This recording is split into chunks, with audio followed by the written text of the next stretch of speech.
And so what happened in that deal though? It went sour. They came running up on the roof, busting their gun, and I had to get up off of there. You were selling or buying? Nah, I was supposed to be copping, but I was fake robbing. The robbery went sour. You know, when they had it, I wanted it. What do you mean fake robbing? Nah, I say fake robbing because it didn't work. You know what I mean? It was a real robbery. You know what I mean? I say I was faking because I got shot up 4 times. I had to jump off the bridge, off the building. Right, but they knew that you were trying to stick them up? How did they know? Hell yeah, they knew. I went and said, give me your That's wild confidence. Were you alone? And I was with somebody. They didn't make it, but you know, it is what it is. You know, like I said, you win some, you lose some. That's the life on the street. That's why I tell the kids, don't go on the street. It's not worth it. I done had 30 cars at one time. I owned a big ass club, was selling 25 keys a day. I had all the jewelry, all the women. I had a house in Miami with swimming pool, jacuzzi. Bought my mother a house, big 750 BMW. I did everything you could dream of before I was 30 years old. And then I had to sit in jail for the same amount of time, for 27 years. This is Unique Mecca audio. He is a legendary New York crack kingpin that dominated the New York drug market in the 80s before getting sentenced to life in prison. And today we're gonna talk about how he got out, how he made nearly $3 million a week at the height of his crack empire, why he sold Pablo Escobar's cocaine, and lastly, why he thinks Donald Trump is the greatest president of all time. This conversation is just truly amazing. Unique is a master storyteller. So without further ado, enjoy my conversation with Unique. Welcome to camp. This is the first podcast that I've ever done where we're popping a bottle of champagne. Okay, well, I do a lot of firsts. Yeah. All right, you have a fascinating story, and I just want to get into it, okay? I want to start from the very beginning. So, born in Jamaica, in the real Jamaica, not Jamaica, Queens. Yeah, And, Kingston, Jamaica, the real island. Yeah, Kingston. And you grew up there, and you lived there until you were about 8 years old, right? Yeah. So what was that like growing up in Jamaica at that time? That was the training point for survival. You know, I basically look at it because they even told us this growing up, that Jamaica was the dumping ground for the unruly slaves on the slave ship that couldn't come to North America, the ones that was acting up on the actual slave ship that they felt they wouldn't be able to tame, that had too much buck in them, as we say today. They dropped them off in Jamaica because they didn't want to bring them amongst the other compliant slaves. So they left them there, you know, in Jamaica. So it's like, you know, we're outspoken people, and, you know, we just learned to survive because we had nothing. So we just made the best out of nothing, you know? And what did your parents do in Jamaica? My father was a furniture maker, and my grandmother was a baker. You know, was a town baker. She used to bake wedding cakes and things like that. You know? That's cool. And she was baking for you when you were a kid? Oh man, I mean, I ate everything she baked, so it wasn't baking for me. You know, yeah, you were just stealing it. Oh man, I used to love when she used to let me take my finger and scoop it in to get the ice. You know, the filling out the pan. Yeah. You know, the mix tastes better than the actual cake sometimes. Always. That's always how it is, though. So you already know. Especially when grandma makes it. There you go. Yeah, exactly. You know? And then what was your mom doing? You know, my mom, she was just helping my grandmother with the baking, you know.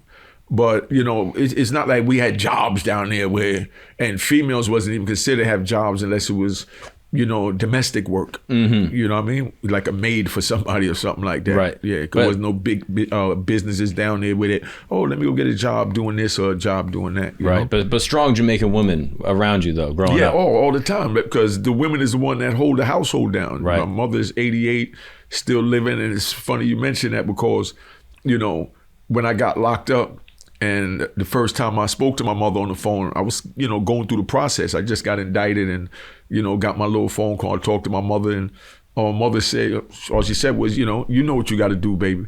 You know what I mean? And that was it. And that, you know, didn't mean nothing but just be a man. Yeah. You know what I mean? And handle it. Like, I put myself in that situation, I got to handle it. Yeah, own up. Yeah, that's cool. And so Johnny mentioned something. Johnny Mitchell is who connected us. Yeah. He mentioned something in his bio about you, that you didn't really have shoes at all growing up. Nah, I didn't get my first pair of shoes till I was getting on the plane to come to America. Wow. You know? Yeah, that's wild. And did you enjoy growing up in Jamaica? Was it a fun experience? Was it? I mean, you know, when you're young, you don't have nothing to compare it to. So I'll have to say I loved it. You know what I mean? I loved everything I've been through in my life. I love living in abandoned buildings. And, you know what I mean? I love living in the herb gates. I mean, you know, I wouldn't wish it on my worst enemy, but I mean, at the time I loved it because, you know, like I said, from the island, I was taught to just make the best out of a bad situation, you know? Right. Yeah, make lemonade out of lemon. Was it a safe area that you were growing up in Jamaica at the time? Oh, hell no. I was in the heart. I was in Franklin Town, Kingston, Kingston is the capital. Right. And that's where all the political wars was really going on, because that's the capital. Mm-hmm. So, they needed the votes for it, and that's where a lot of the violence came from.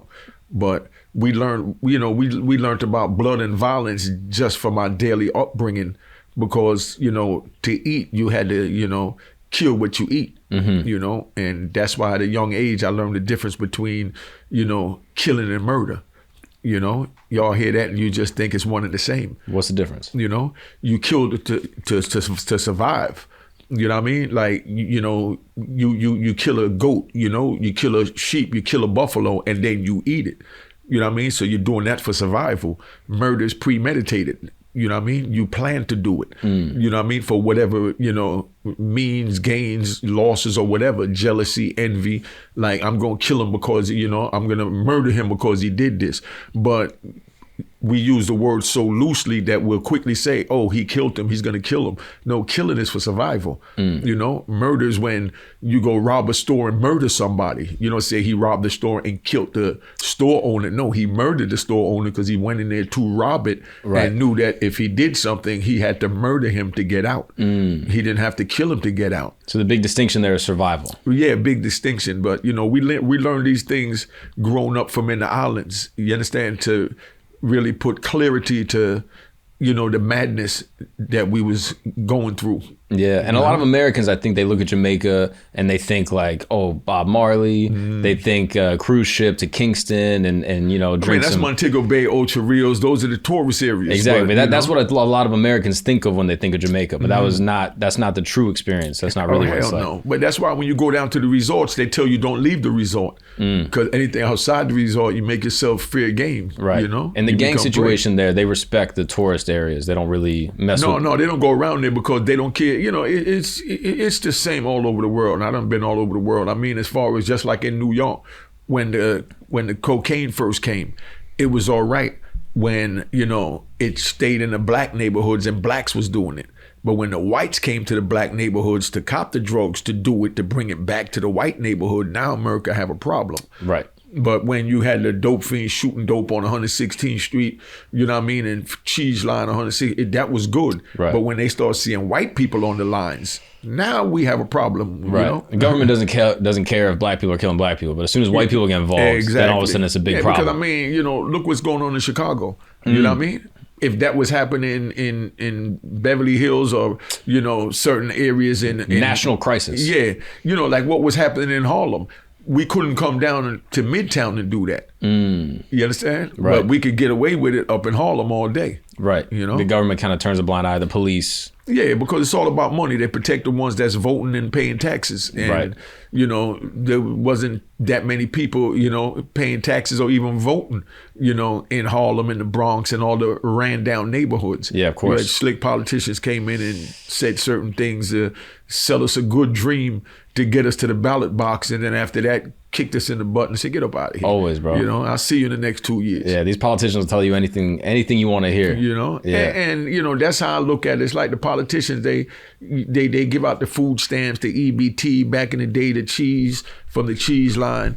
And it's really just to keep them comfortable, until the next election. And give them the bare minimum to survive. Just placating everyone. So it's not too bad. No, exactly. But bad enough. But it's terrible. Yeah. But we don't know it's terrible. Like, I didn't know it was terrible to not have a pair of shoes until I was 7. Right. Because that was the norm. Yeah. Just like the people up in Harlem and, South Bronx back in the day, they didn't know they was living in poverty.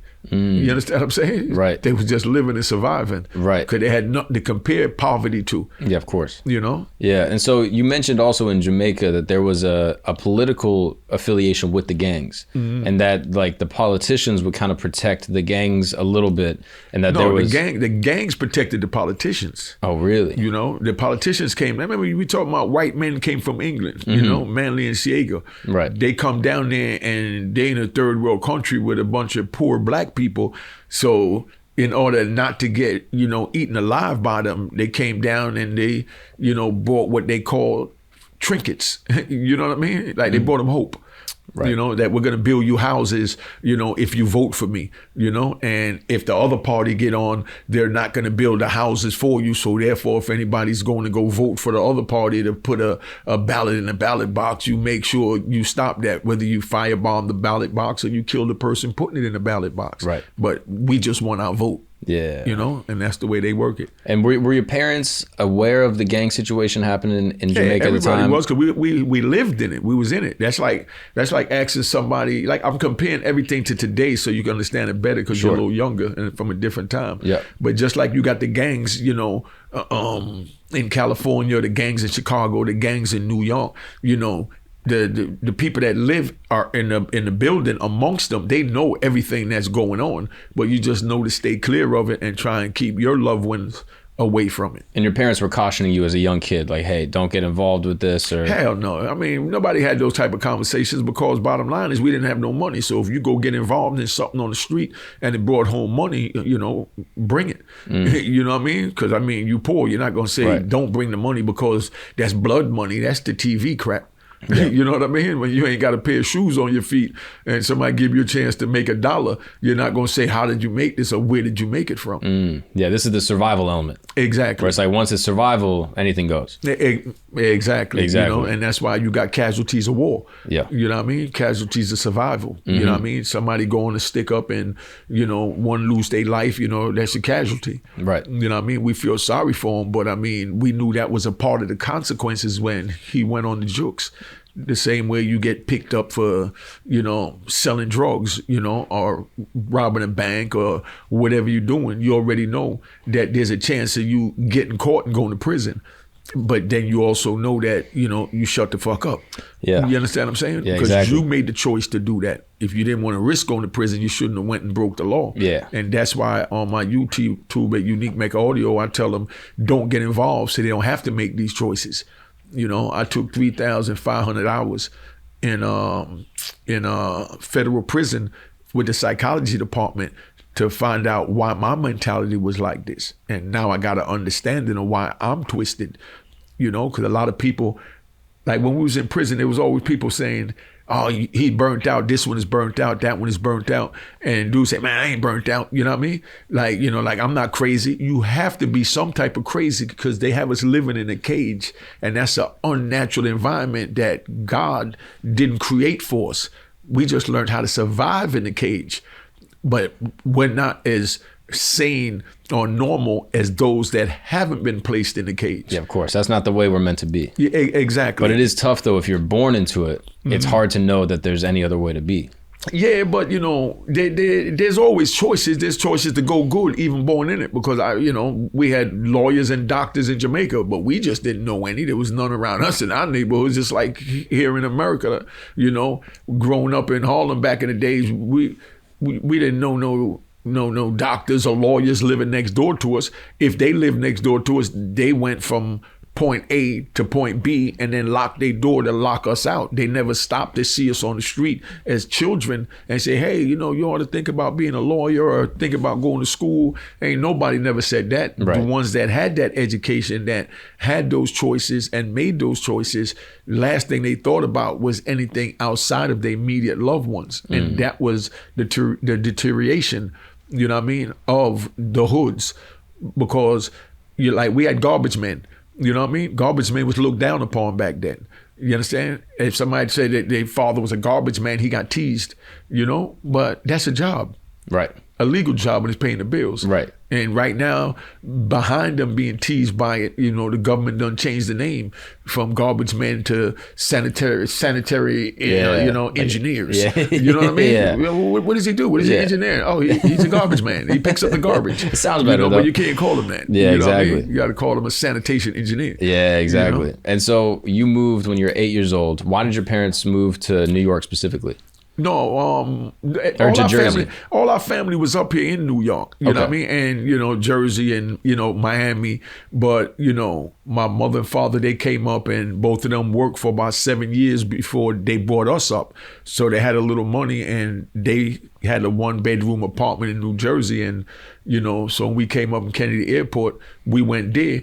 And it was, you know, me and my 3 brothers and sisters, my mother and father, and my mother and father was renting out the 1 bedroom, and they would sleep in the living room. And then now they brought 6 children up. So, you know, me and my brother slept in the bathtub, and my sister pulled 2 chairs together. You know what I mean? We're survivors, man. We made the best of it. Yeah, of course. You know, and then we got, you know, eventually wound up getting a house, but I started going over to visit my family members and friends that I knew from Jamaica at a young age, and, you know, in Brooklyn, and they was into the drugs and the streets, and that's how I picked it up. But to be honest, if I would have never crossed the bridge and stayed in Jersey, I might have been a doctor or a lawyer. Oh, really? You know what I mean? But once you come over here, it's like it was welcoming to sell drugs. It was an honor. You know what I mean? You was a hero for selling drugs, because now you could provide for your family. Exactly. And so what are you thinking as an 8-year-old, getting on an airplane, leaving the island, and all of a sudden stepping into one of the biggest cities in the world? Like, do you remember how you felt? Yeah, that, you know, I'm getting ready to go pick money off of trees like they told me it was. You know, said there was money growing from trees in America. So I was excited. I couldn't wait. I wanted to see the money tree, you know, but they just meant it was opportunity. Right. You know, but we was told that it was money grown from trees. Right. And you believed them. You're like, yo, I'm going to go find an oak tree. You believed in Santa Claus, didn't you? Of course. Okay, so we believed in money growing on trees. Wow. You know, as a kid, you believe what they tell you. Remember, we're a blank sponge when we born. It's what's put in it. You know what I mean? If you put grape soda in it, you're going to have, you know, what's that grape colored, you know, sponge. Yeah. You know, if you wipe it up with water, you're going to have what looks like a clean sponge. Yeah, just absorbing everything around you. Yeah. You know? Were you sad at all, like leaving your friends in Jamaica or anything like that? Hell no, I was happy. You know what I mean? We all happy because we all heard about foreign. That's what we called it. We didn't even call it America. It said foreign. Because a lot of people went to England too. So we just said went to foreign to leave the island. And, you know, we couldn't even tell nobody we was leaving. Why? You know, because they'll put what they call obra, which is what y'all call voodoo on them. You know, meaning people would, you know, pray for your demise.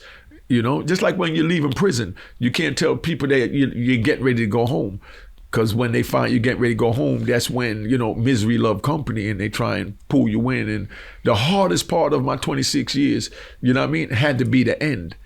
You know, when the lawyer said, I think we're going to get him on this one.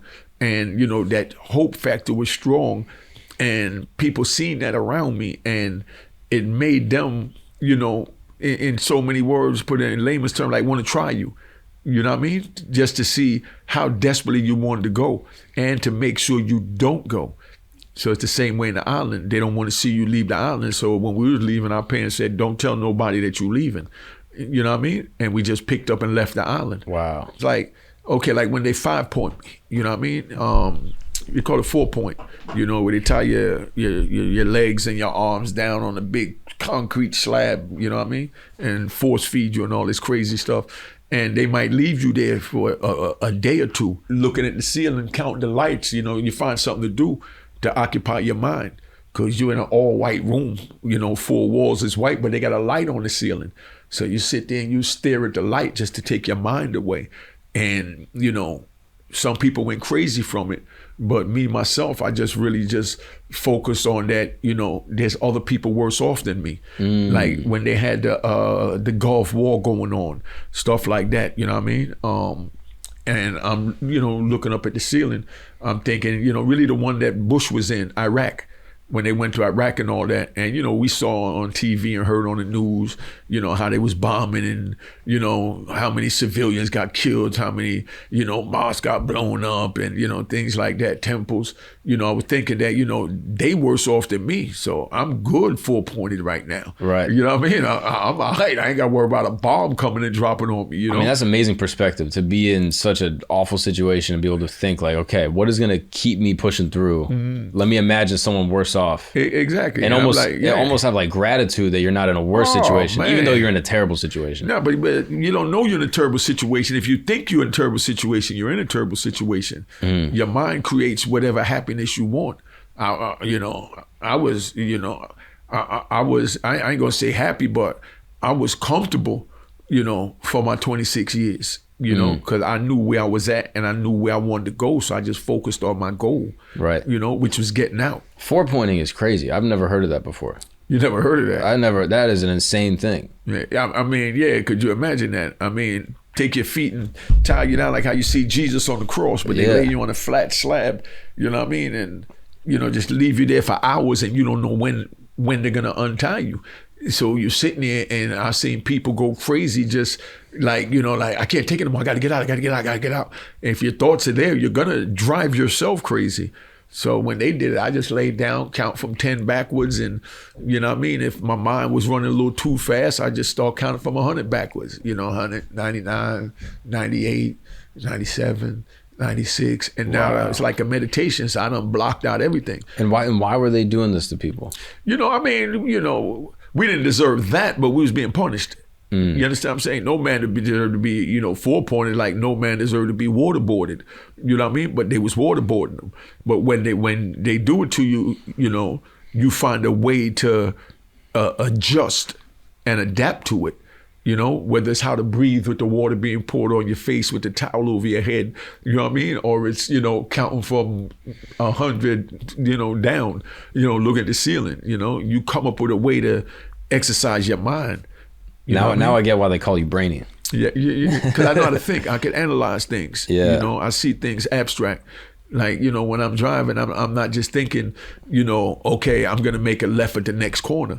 You know, I'm looking in both mirrors on the side, the one in the back, and I'm looking in the front of me and over the mirrors. And, you know what I mean? I'm thinking, okay, well, if that person walk off the sidewalk, I got to be careful. So, you know what I mean? And I'm looking at this car's close behind. So if I got to jam on the brakes, if they come off the sidewalk, you know, so, okay, let me tap the brakes twice in case that happened. And I got all these thoughts going on at once and the traffic is moving smoothly. Right. But you're over analytical.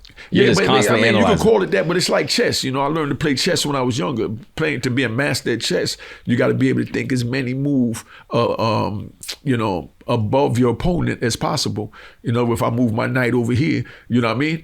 What is he going to do with his rook over here? Or what is he going to do with his bishop? Okay, he might bring his pawn over here. So you're thinking all of this before you move. And with chess, that's why they have speed chess. So you don't sit there for 10 hours playing one game of chess. You got to move. You got to be able to move. Who taught you how to play chess?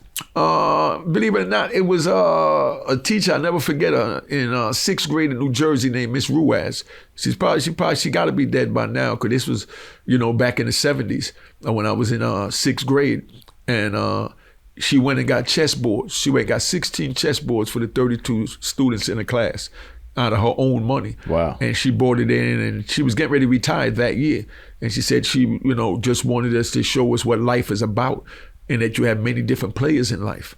And, you know, I took a lot of what Ms. Ruiz said, which she didn't know it, but, you know, our minds is funny.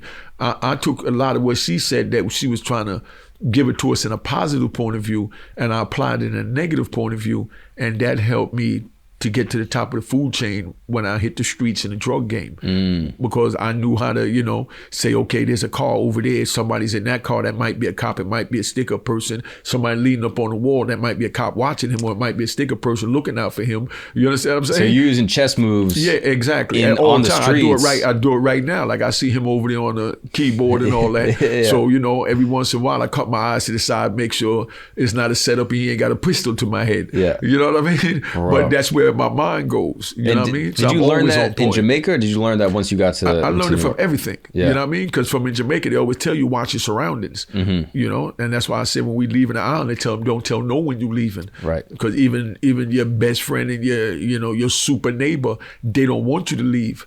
Because now you're gonna go pick money from trees, and they still ain't got a pair of shoes. Yeah. So a lot of people don't want to see the next person get it. Yeah, of course. But I was raised from Jamaica, from my grandparents, because they always, you know, did good amongst our poverty line.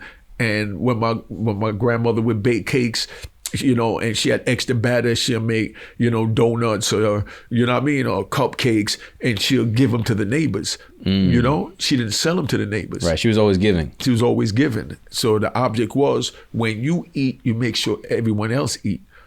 And I took that mentality over here to the States. And when I went up to Harlem, like I said, right now, I'm 59. I left Harlem back in 1993.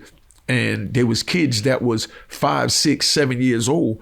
And I know their parents because I helped pay their rent and paid for the kids to have birthday parties and get school clothes and, you know, and just did it because they asked.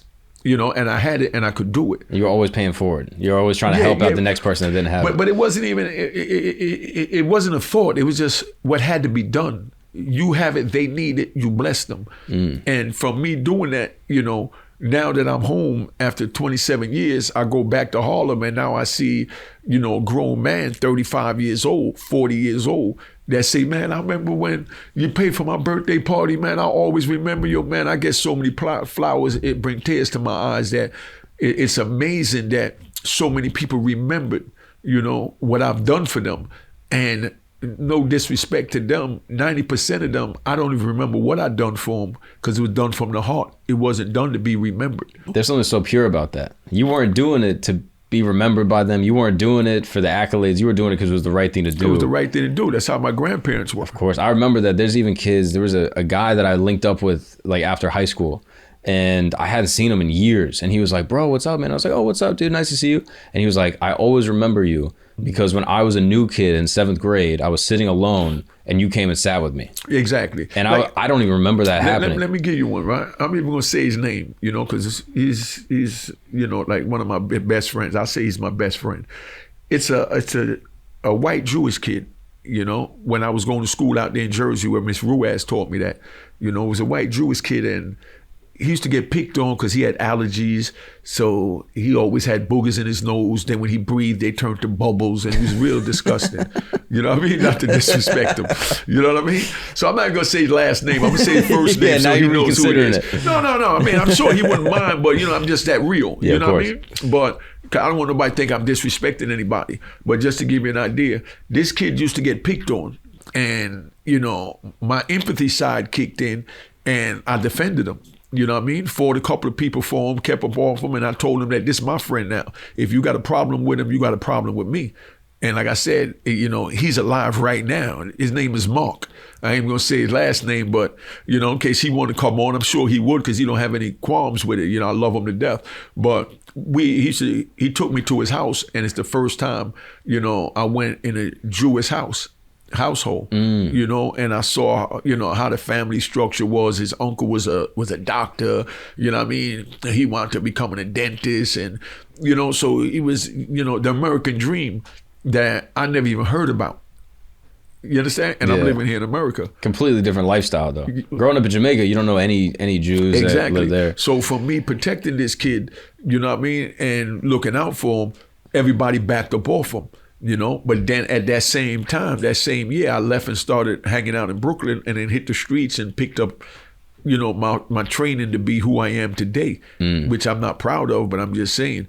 But then here it is, I get locked up and now I come home and I runs into him from Facebook, the kid from 4th grade. And now he's a big doctor down in South Jersey, got a Tesla, you know, got a big townhouse, he's married, got kids, and he was just a goofy kid growing up.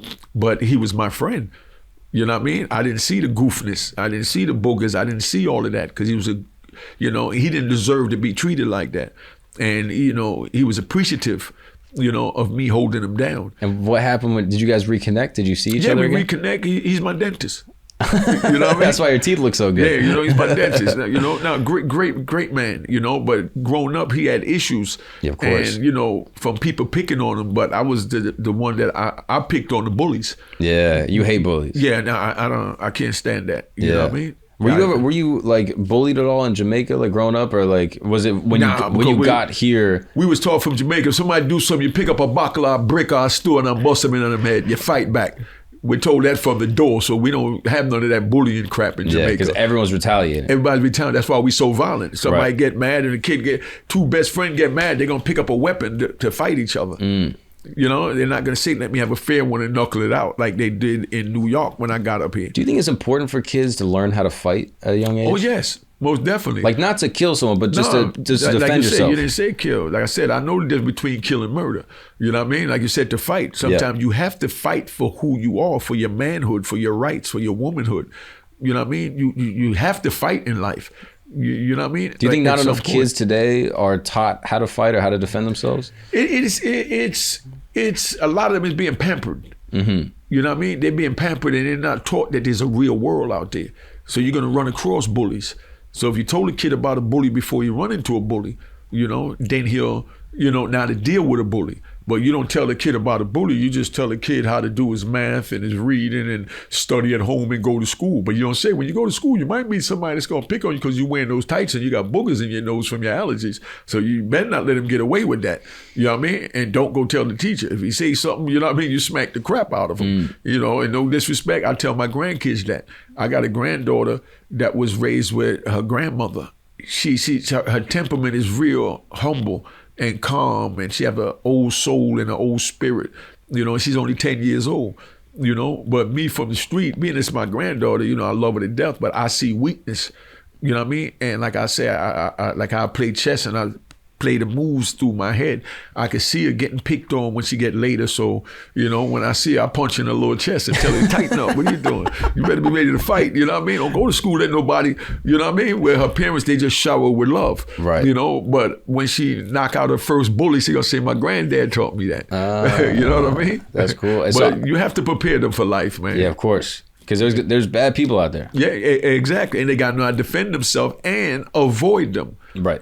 Don't put yourself in situations where you're around bad people and you can be exposed. But when you do find yourself in that situation, you have to know how to fight your way out of that spot and get back on track. Right. Don't get caught in that situation and wind up getting forced in that corner and never know how to get out that spot until, you wind up, God forbid, like you see a lot of the youth doing now, committing suicide.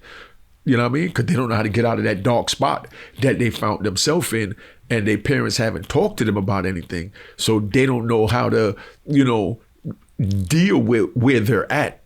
And that's where they say, man, mom was just end it all. Because they can't comprehend. There's no way out. They don't even know where they at. They don't even know how they got there. Because the parents never told them you could wind up in this situation. That's why I believe this. That's why I say I learned it from psychology. I use I words and me.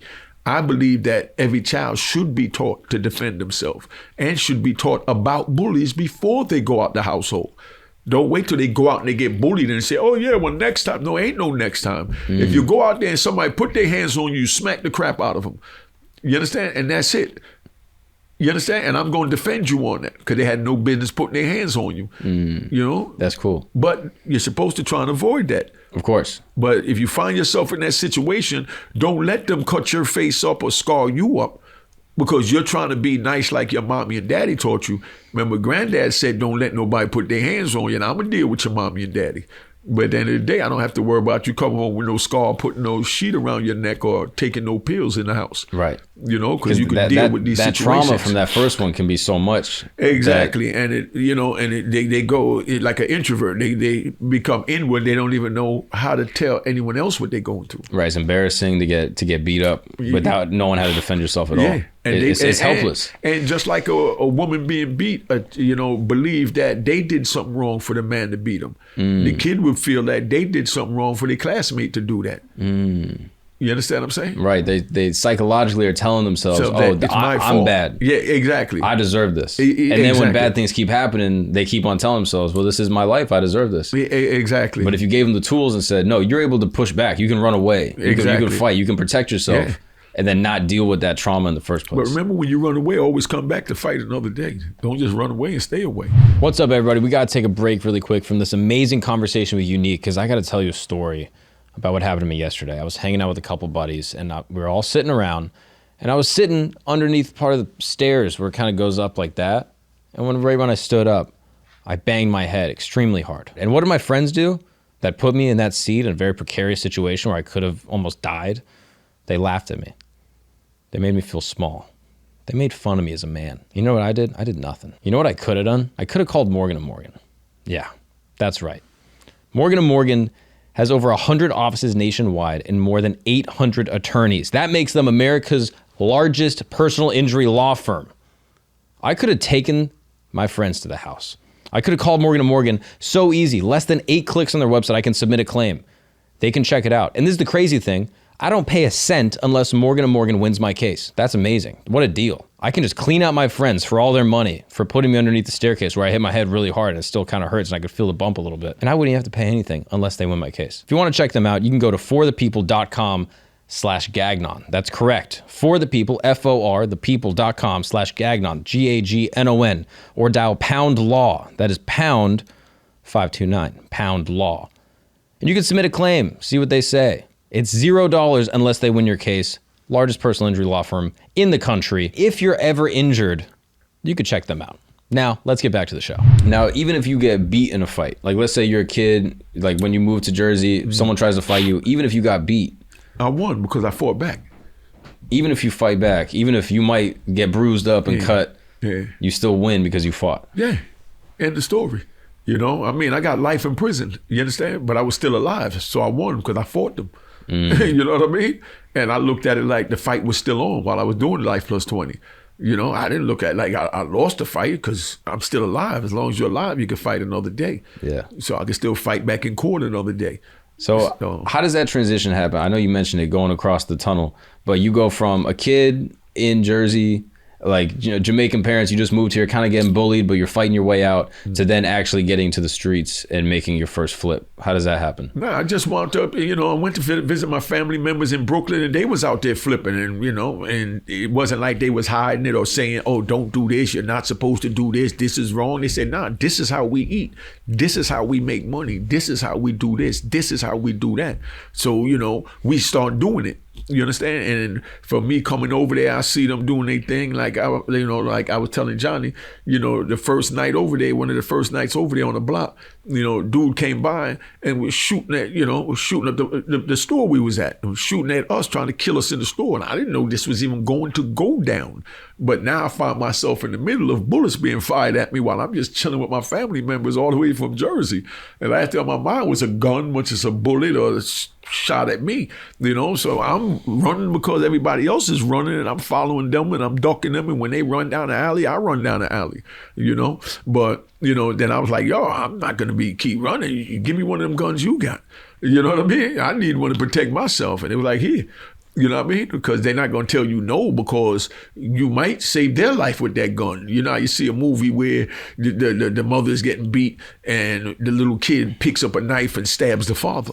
You know what I mean? For beating the mother or pick up a gun and shoot the burglar. Right. You know, just because you're small, you can still do something to protect someone else. You still teach them to protect themselves, but that's what they had around them was guns. So that's what I learned. Like we had ratchets, we call it, you know, which is the knife, like the 007. You know what I mean? So we learned how to use that because that's what we had. So whatever is around for your means of survival, you know, you master it, you know? Now, was your family that was over there, were they affiliated with gangs or were they just selling on the block? No, it wasn't no gangs. It was parties, political parties, like Democrats and Republicans, no different. Even in Brooklyn? Even in Brooklyn? Yeah. I mean, the what you call gangs came from the political parties in Jamaica was promising each fraction something, you know, housing, you know, if they win, you know, and then we got together in groups and would defend our area to try and get this housing that he's promising us. If that means destroying those over there, then that's what it is, you know? So, nah. So they weren't affiliated with like, quote unquote, like a gang or anything. They were just like... No, it became posse. See, we only had one TV channel. We had cowboy movies down there. You know, so round up the posse. We got to go get the bank robbers. You know, the posse. So that's why they started calling it like the Gully Posse, the Shower Posse.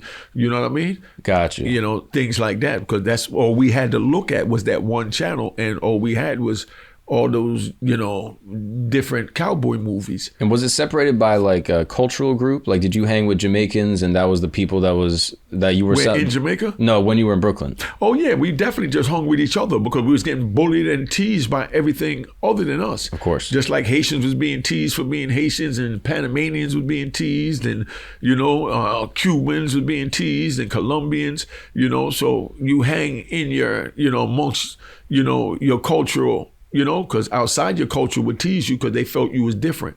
And they tried to belittle you to make themselves feel higher.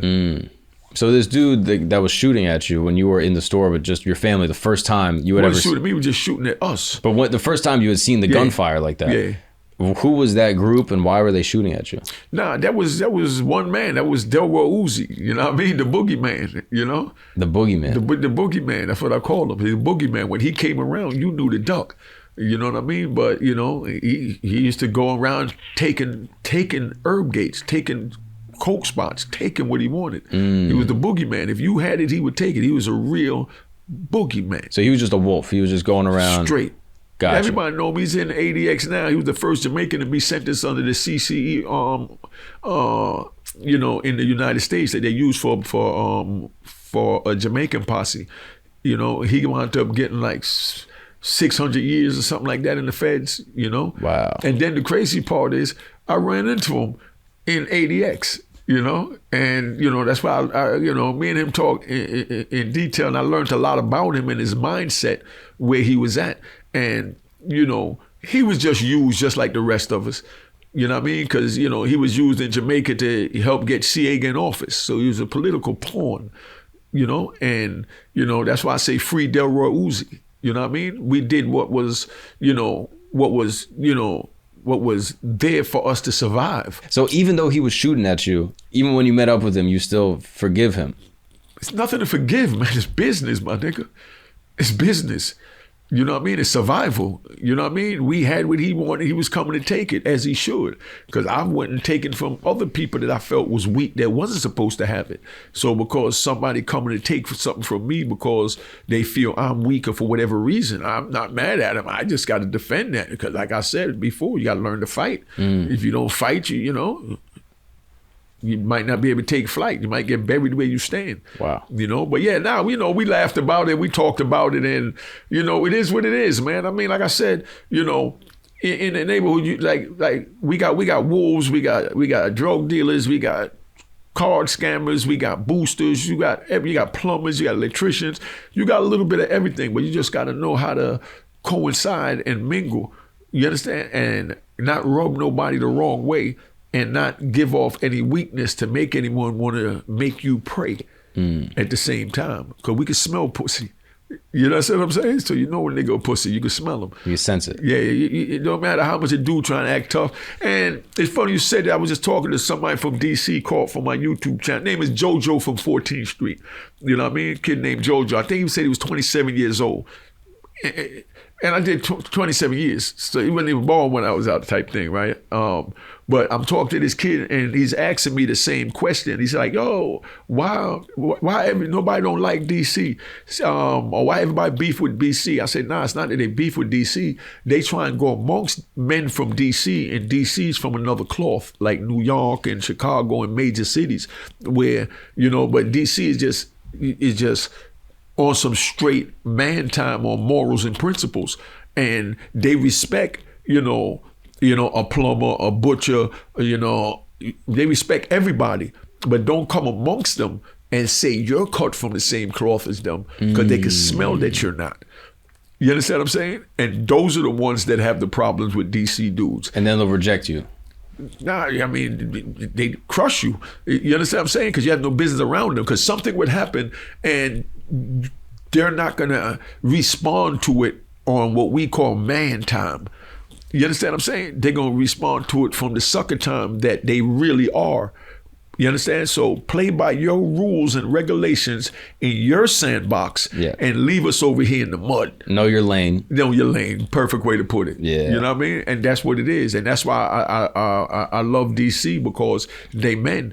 You just be yourself and they're going to accept you. You know what I mean? For whoever you are. You don't have to be aggressive. You don't have to be this. Just like me, like I said, I didn't run around with no wolves, to protect me on the street. I handled my own business, but I stayed in my lane. If somebody violated me or crossed over into my lane, then I handled my business. And I didn't need to run and go get 10 homeboys. And I didn't need to run and tell nobody that this one did that and that one did this. I just handled my business and then went back, with life. And if they survive, they survive. And if they're a man and they survive, then they respect that I handled my business. All my friends I had a fight with. I got a kid named Jeff, right, from out in Jersey that I grew up with. That was last year I was in school, 10th grade, right? Like my first day or so I was up there, and we gambled and playing dice outside the school. And I lost about $400, you know what I mean? And, back then that was a lot of money, but I had a couple of grand because but I lost like $400. Then I had like just some change in my pockets. All I had was some 20s in my pocket, and it was $1 game. So I told dude, yo, all I got is 95 cents. He said, so somebody else that was with us, he said, well, if you lose, I'll give you the $1. So I said, I bet. So he rolls the dice and he rolled the ace. And at the same time, they started yelling that the vice principal is coming. Dude named Elmo. We out in Jersey, Teaneck. Big shout out to Elmo. That was the vice principal, black dude. So he coming and everybody getting ready to run and he's paying the people, that lost. And when he came to me, he talked about I didn't have a bet. I said, nah, nigga, I had a bet. He said he gonna pay you if I lose. And he said, nah, your money wasn't on the ground. I'm not gonna go argue with him. I just went right in his mouth. You understand what I'm saying? And punched him in his mouth for ass betting me. You know what I mean? And got my money in blood, But up to this day, he's, a very good friend of mine. You understand what I'm saying? Because he just understands that's what it is. Yeah, because, like I said, everybody that became best friends when I had a fight with. Some I won, some I lost. You know what I mean? But bottom line is I knew that they cut from my cloth because we fought. You know what I mean? There's nothing personal in it. Nah, it's nothing personal. It's survival. He knew he ass betted, so he needed to be punched in the mouth. You know what I mean? If I ass betted, I expect to be punched in the mouth. Like if I owe somebody, okay, if somebody owe me money and, and I go stab them, you understand what I'm saying? Now, if I owe somebody money, I don't pay them, I expect to be stabbed. I'm not immune from the rules. Right. And that threat of violence keeps people from stepping out of line. Exactly. Keep you in your lane. Right. But then you got people, like you said, like you're from the suburbs. You got people from the suburbs that come across people like me, and they playing by suburban rules, in my jungle. You know what I mean? And that's where the problem is. And that's why they say that nobody gets along with DC. No, everyone try and get along with DC. You don't need to try and get along with DC. You just need to be yourself with DC. And they're going to accept you for who you are, whether you're a suburban kid or whatever, because they're not bullies. None of us was raised as, as that, but we raised, was raised as wolves because they're going to go take it. Right. You understand what I'm saying? But it don't matter where you from, it's where you at as far as if you're going to defend yours. If you're not going to defend it, you don't deserve it. So how old were you when you got your first gun? That was when you were at the convenience about 11. store? 11 years old. Yeah, about 11. And how did that make you feel? Did you feel powerful? Oh, hell yeah. You know what I mean? Felt real powerful. I mean, the hardest part, you know what I mean? And the best part was the first time you shot somebody, the first time you shot the gun. You know what I mean? It gave you a rush. It gave you a whole nother feeling because you see that this is outside of the norm of what you could even phantom. The reaction or the emotional feeling is going to be alike. And, it is what it is. That's why they have, if you shoot, let's say, I don't want to say no names, but I know somebody that got robbed, right? And after the dude ran off, he pulled a gun out of his dreadlocks, out of his cap, and shot the dude in his back like 5 times, emptied the clip on him. He went to court and pleaded self-defense because he said the dude robbed him, dude had a gun, you know what I mean? And he was running away. But still, he could turn around and fire the gun. So he fired and he shot him, but the judge said he couldn't plead self-defense because he fired 5 times. They said self-defense is you follow one time, once you see that bullet going to you, you're supposed to snap back to humanity and say that, oh my God, look what I've done. Not bang, bang, bang, bang, bang, because now that's premeditated. You're trying to put him down. You understand? Yeah. What do you think? Is that a fair judgment? Yes, very fair. One shot. Because if you shoot somebody one, the object is to diffuse the threat. You know what I mean? It's not to, lay him down. Right. If you're trying to lay him down, you're trying to kill him. You know what I mean? Right. Really, you're trying to murder him. Right. To use the proper terminology. Right, exactly. You know what I mean? And you just want to defend yourself. You just want to diffuse the threat. Yeah, exactly. I forget who was saying this. It's something that I think about sometimes where like my generation, like for me, I didn't really learn how to fight growing up. Like there's no real reason to. I went to like a private school. I was in a suburb. So I never came across people that were really trying to fight me and I could use my words to kind of get out of it. But I look back on that, I'm like, I forget who phrased it this way, but there's a nobility in knowing how to fight and how to defend yourself and not doing it. Because if you withhold yourself when you know how to hurt someone, that's noble. But if you don't know how to hurt anyone and you're holding back, you're not holding anything back. So it's just weakness. Yeah, exactly.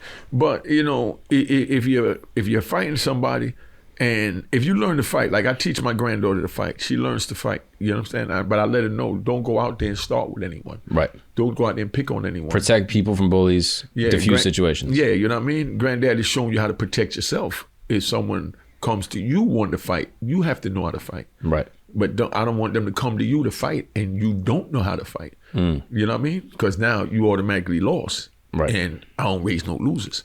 You know what I mean? Yeah. Yeah. You can't just have someone be a target. No, not mine. Yeah. You know what I mean? Yeah. Not mine. I'd rather my grandkid come home beat up with bloody nose and everything and say that he fought back than come running in and say, oh, I didn't get a bloody nose, but I ran home. Nah, get your ass back out there and come back with that bloody nose. Yeah. You know what I mean? So I know you was fighting. Sometimes I feel like the school infrastructure will stop it though. Like now at schools, like if two kids are fighting, both kids get suspended. Yeah. Even if one kid was defending himself and the other kid started. Yeah, I mean, just like in the prison, you know what I mean? Like one of my homeboys, a dude ran up on him and stabbed him. You understand?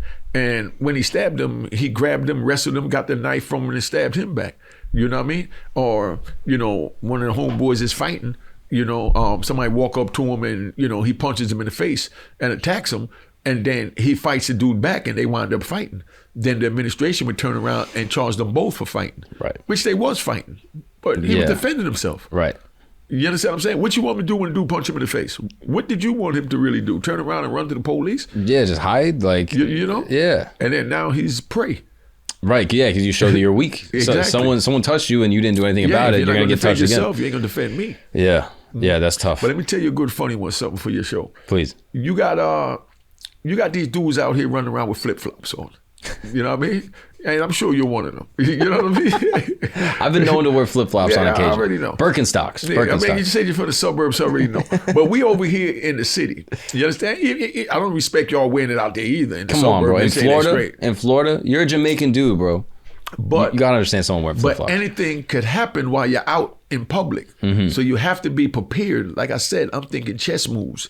You know what I mean? I mean, you don't have to do anything. You can say, oh, nothing is going to happen. What if somebody loses control of a car and runs up on the sidewalk and you got to run to get out the way and you got on flip-flops?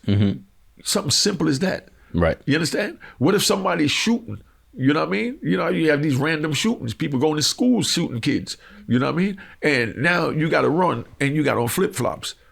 Somebody's trying to rob you, you're trying to get away now, or trying to fight you, and you got on flip-flops. Anything could happen. Yeah. So you have to always be prepared to defend yourself.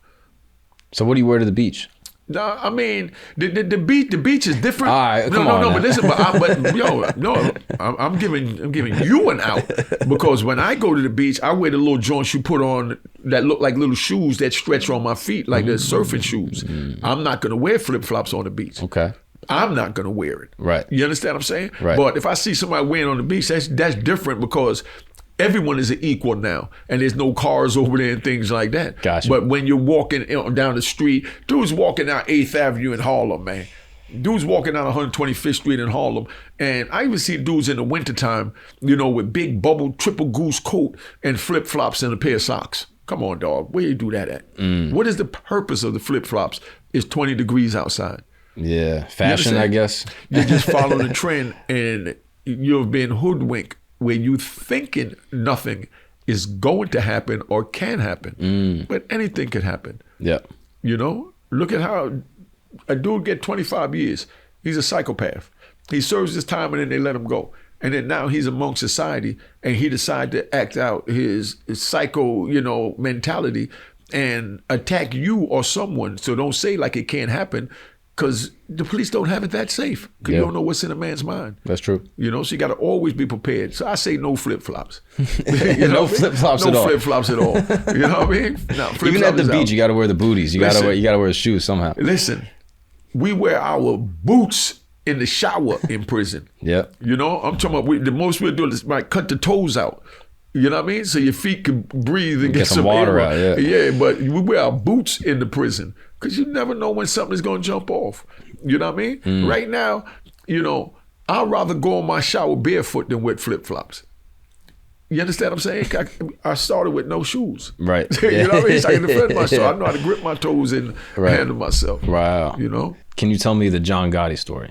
Oh man, it's back in Marion. John Gotti's there. We had homies. They putting in a ticket. So while they putting in a ticket, everybody yelling through the bars because everybody's locked in the cells. So you got to yell through the bars when you're talking. You know, when someone's talking, you respect the person on the microphone is what we call it. You know, who was talking. So dude was putting a ticket. John Gotti's ticket. You know, team getting ready to play for his first ticket. So he trying to hurry up and get his bet in before the game start. And of course, somebody else was already giving their bet. So John Gotti said, man, you hear me talking? Dude said, nah, I'm talking. You know, so John Gotti like, man, I don't care who talking. You know what I mean? You know, like basically like, I'm John Gotti, take my bet. So the Muslim dude told, you know, John Gotti, yo, just wait your turn. You hear them talking, you know, like speaking up. And John Gotti's like, I don't care what you say, monkey. You know what I mean? I'm putting my bet in. So dude said, oh yeah. So when the doors open, you know, of course now it's going to be on. So the doors open and, you know, John Gotti got the ABs around him when he come out. And, you know, like I said, DC go hard. They wasn't trying to see none of that. So, you know, when they had John Gotti in the middle, so his first chance dude got, you know what I mean? He got in John Gotti ass, they got to fighting and, you know, dude whooped him, but John Gotti fought back as a man. When the joint was over, you know, John Gotti shook his hand and said, man, you got that, but I'm letting you know now, we're going to have to fight every day.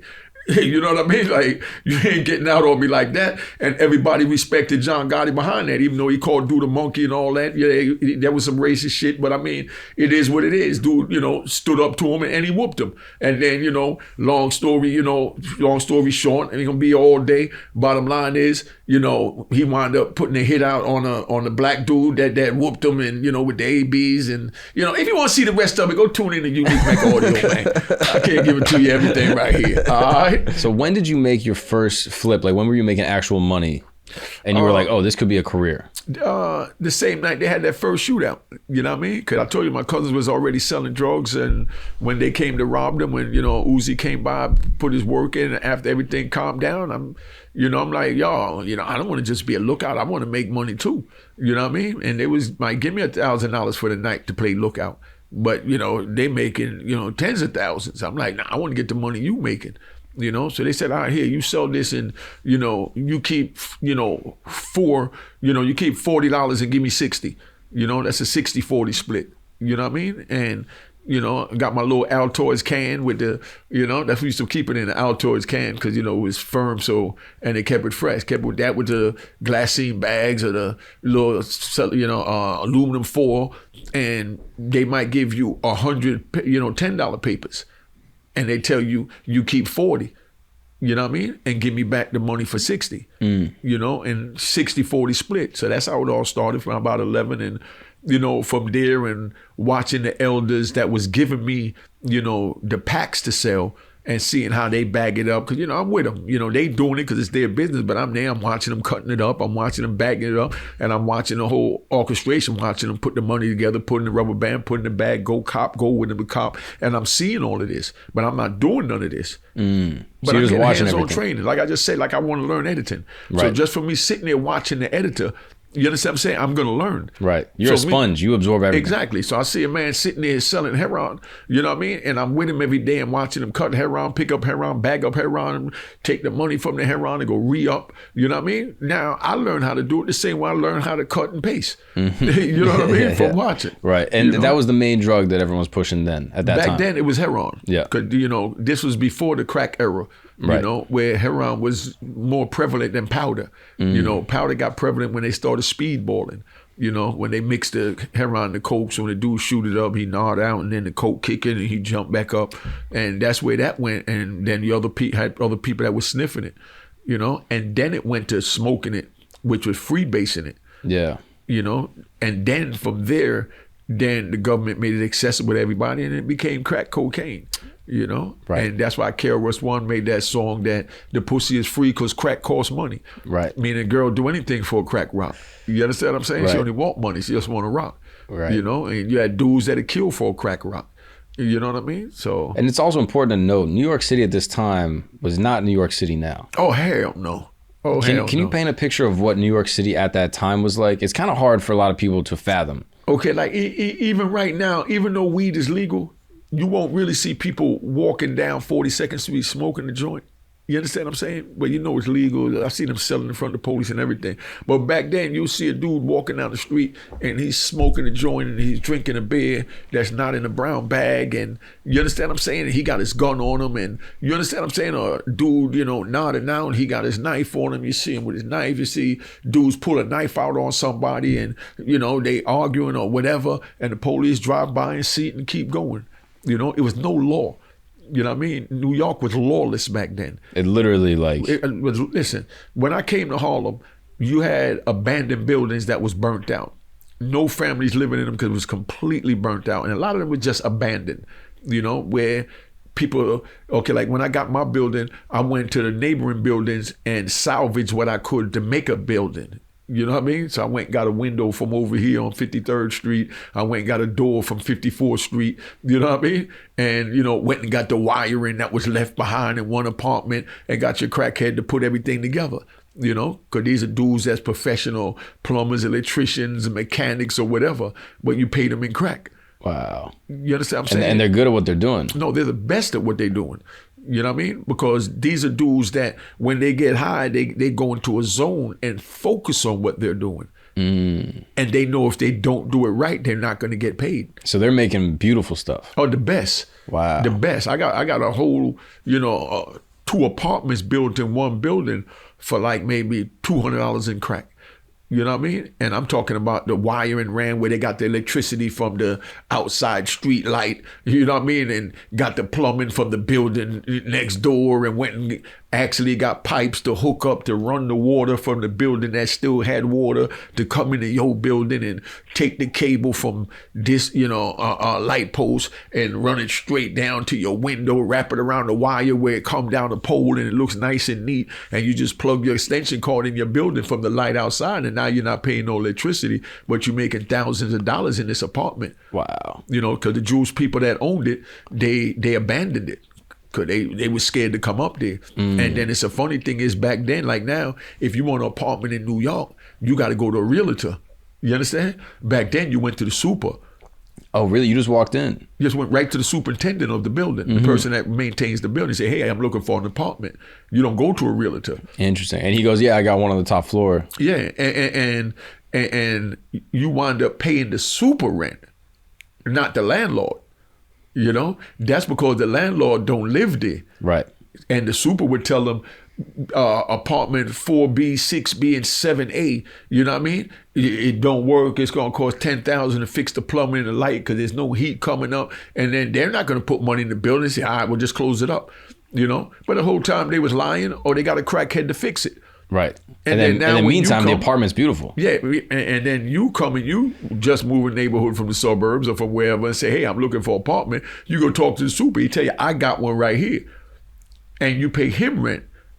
And then not the landlord. Because the landlord think it's abandoned. Right. And don't want to put the money into fixing it. But he's not even going to come to look to inspect it. Wow. Because he's scared to death to come in our neighborhood. Wow. So you were living pretty good when you were in Harlem. Oh, I'm living excellent. Yeah. You know what I mean? That's what I'm saying. You take what you want. That's how it was back then. If you got a store and let's say you got a storefront and it's making money, I'm going to come take that. You understand what I'm saying? Right. Put your ass right out on the sidewalk or leave you where you lay in that joint, put you in the alley and then start selling drugs.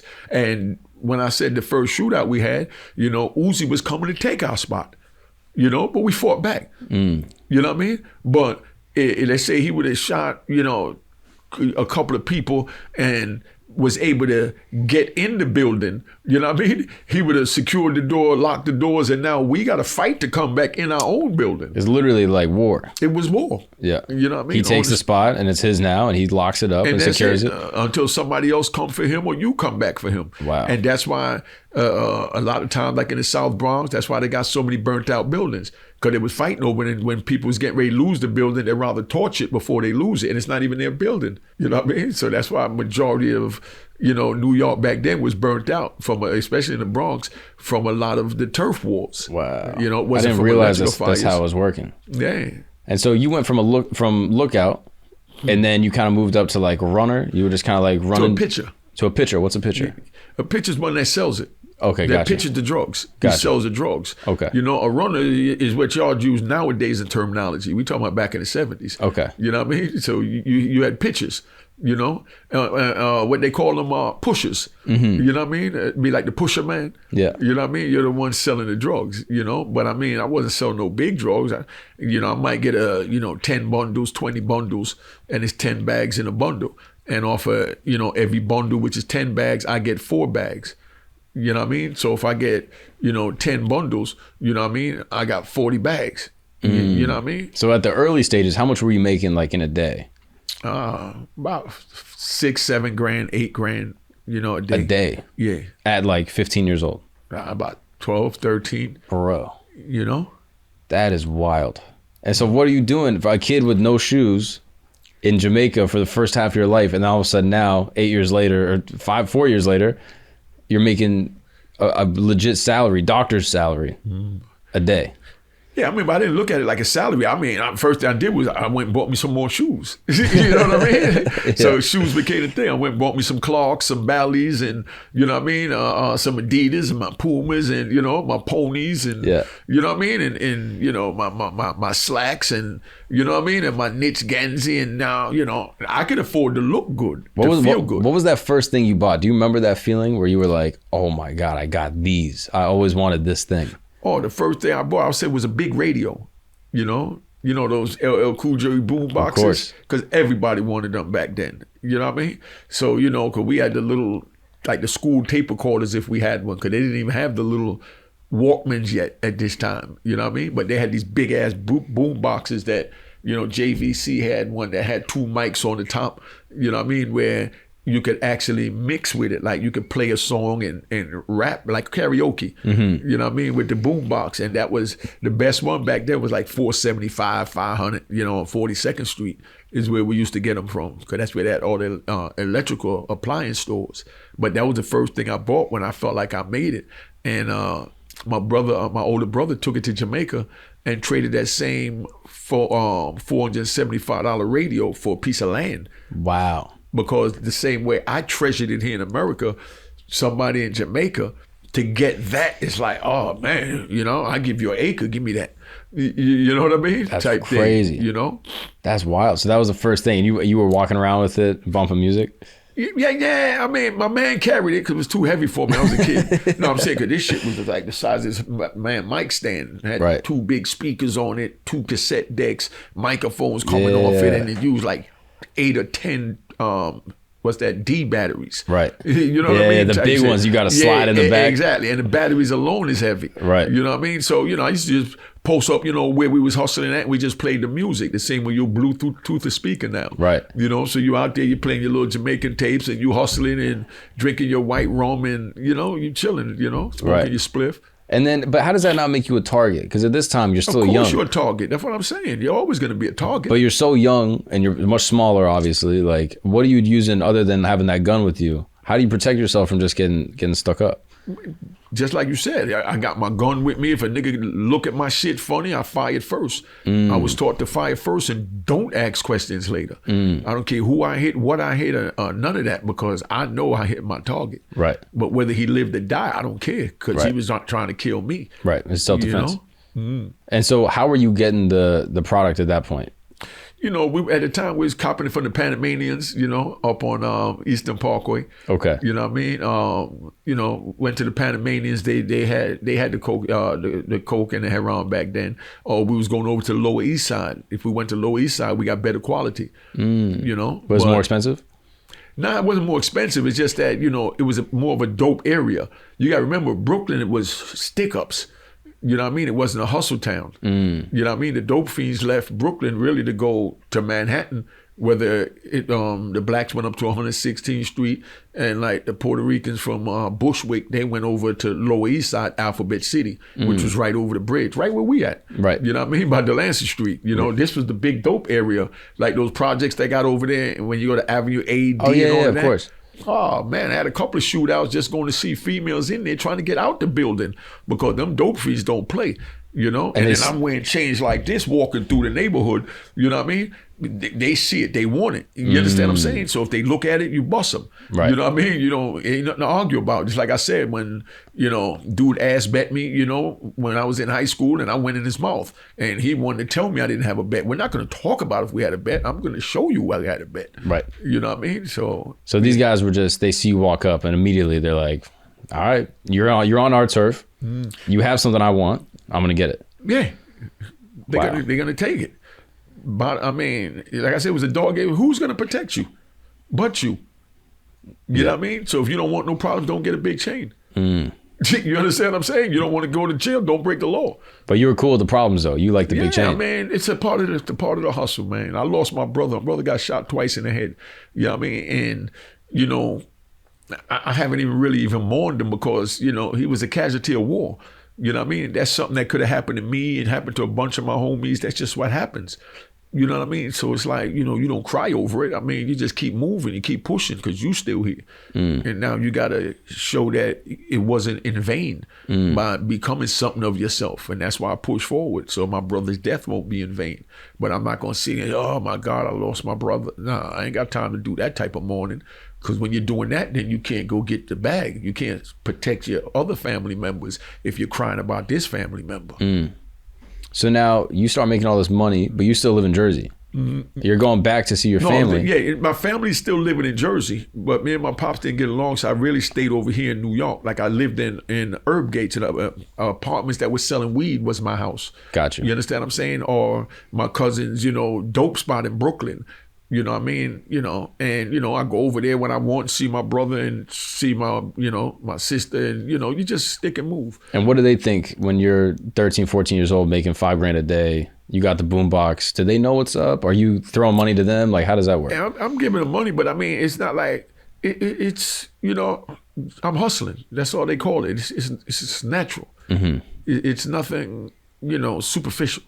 You know what I mean? It's nothing spectacular, you know? Like, I was talking to Johnny, I was telling him, yeah, I got shot up on that roof right there, and that's where I jumped off, and, you know what I mean? He's like, whoa, give me detail. Like, what is detail they give you? Nigga, I got shot on the roof and jumped off. You know what I mean? Because to me, it was just that simple, you know what I mean? I survived, you know? But he's, like, fascinated, like, you know, details. I mean, what more details you want than that? Shit went wrong, and I had to get out of there. You know what I mean? I couldn't take the stairs and couldn't get to the elevator. So, you know, I jumped in a dumbwaiter and got my ass out of there. Whoa. You know what I mean? A dumbwaiter 6 stories up. So I jumped off a 6-story building in a dumbwaiter. So that's why I say I jumped off the roof. But in the book, you know what I mean? I embellished it to not really put the people that shot me even in danger, because I don't even want the niggas that shot me to go to jail. You know what I mean? That's the game. You know, because that's what it is. You wow. know? And so what happened in that deal, though? I mean, you know, shit went sour. They came running up on the roof, busting their gun, and I had to get up off of there, you know? You were selling or buying? Nah, I was supposed to be copping, but I was fake robbing. You know what I mean? I was robbing them. You know what I mean? And the robbery went sour. You know what I mean? No, they had it, I wanted it. What do you mean fake robbing? Nah, I say fake robbing because it didn't work. You know what I mean? It was a real robbery. You know what I mean? But I say I was faking because I got shot up 4 times. I had to jump off the bridge, off the building. Right. So I was faking. So I called it a fake robbery because, you know, I caught the bad end of the hot ones. But they knew that you were trying to stick them up? How did they know? Hell yeah, they knew. I went and said, give me your shit. Okay. You understand what I'm saying? It's a stick up. You know what I mean? Yeah. And, you know. But that's wild confidence. Yeah. Were you alone? No, I was with somebody, you know. Yeah. Yeah, they didn't make it, but, you know, it is what it is. You know, like I said, you know, you win some, you lose some, you know. That's the life on the street. That's why I tell the kids, don't go on the street. It's not worth it.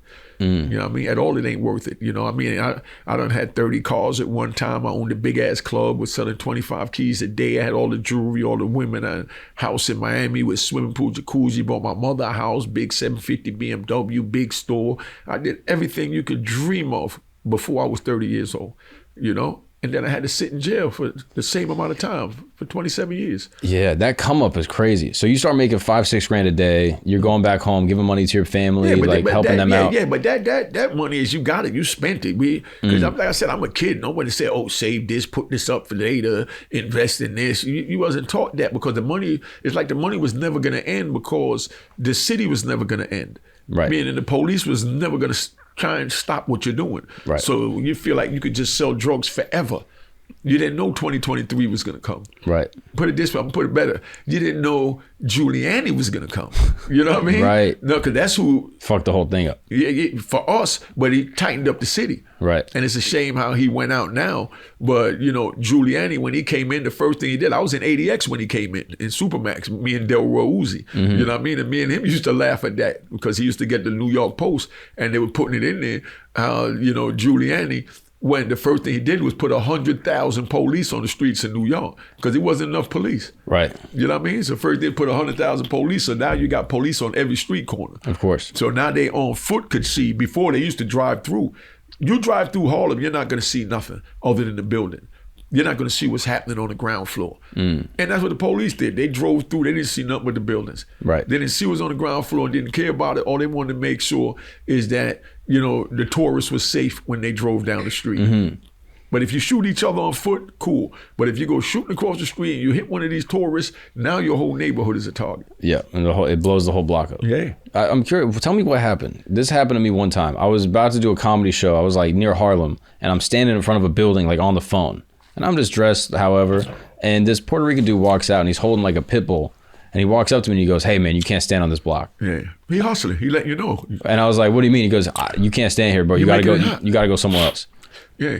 So what is happening in that situation? What's happening in that situation is they're selling drugs. Mm-hmm. You understand? You're a white guy. Yeah. So now you stand out. The police drive by. They see a white guy standing in front of the building. They know there's drugs in the building, and then which they already knew, but they know that now you're selling to white people. When you're selling it to your own, it's cool. But now you got white guys hanging out in front of the building. You understand what I'm saying? Right. But if you was black, you know what I mean? They might have still told you to move, but you would have understood why and wouldn't have stopped there in the first place. Right. You understand? But you didn't know. That's why I was oblivious. I had no idea. You know? But that's what I'm saying. But like back in my days, if you did that, I'll tell you one time, yo, move, you can't stand it. And if you open your mouth to say anything, I'm going to whoop you down right there. Because there's nothing to talk about. Because in my mentality, this is my block, this is my building, and you're stopping my money. Yeah, you're fucking the money up. Like the other day, I was in front of Legends Lounge. Big shout out to my man Tone from Legends Lounge. I'm in front of Legends Lounge, and I'm coming out, and it's a big, thick, older white dude walking by. He's about my age. I say older, meaning he wasn't a young dude. He's about my age, but he come walking by, and he's in really good shape.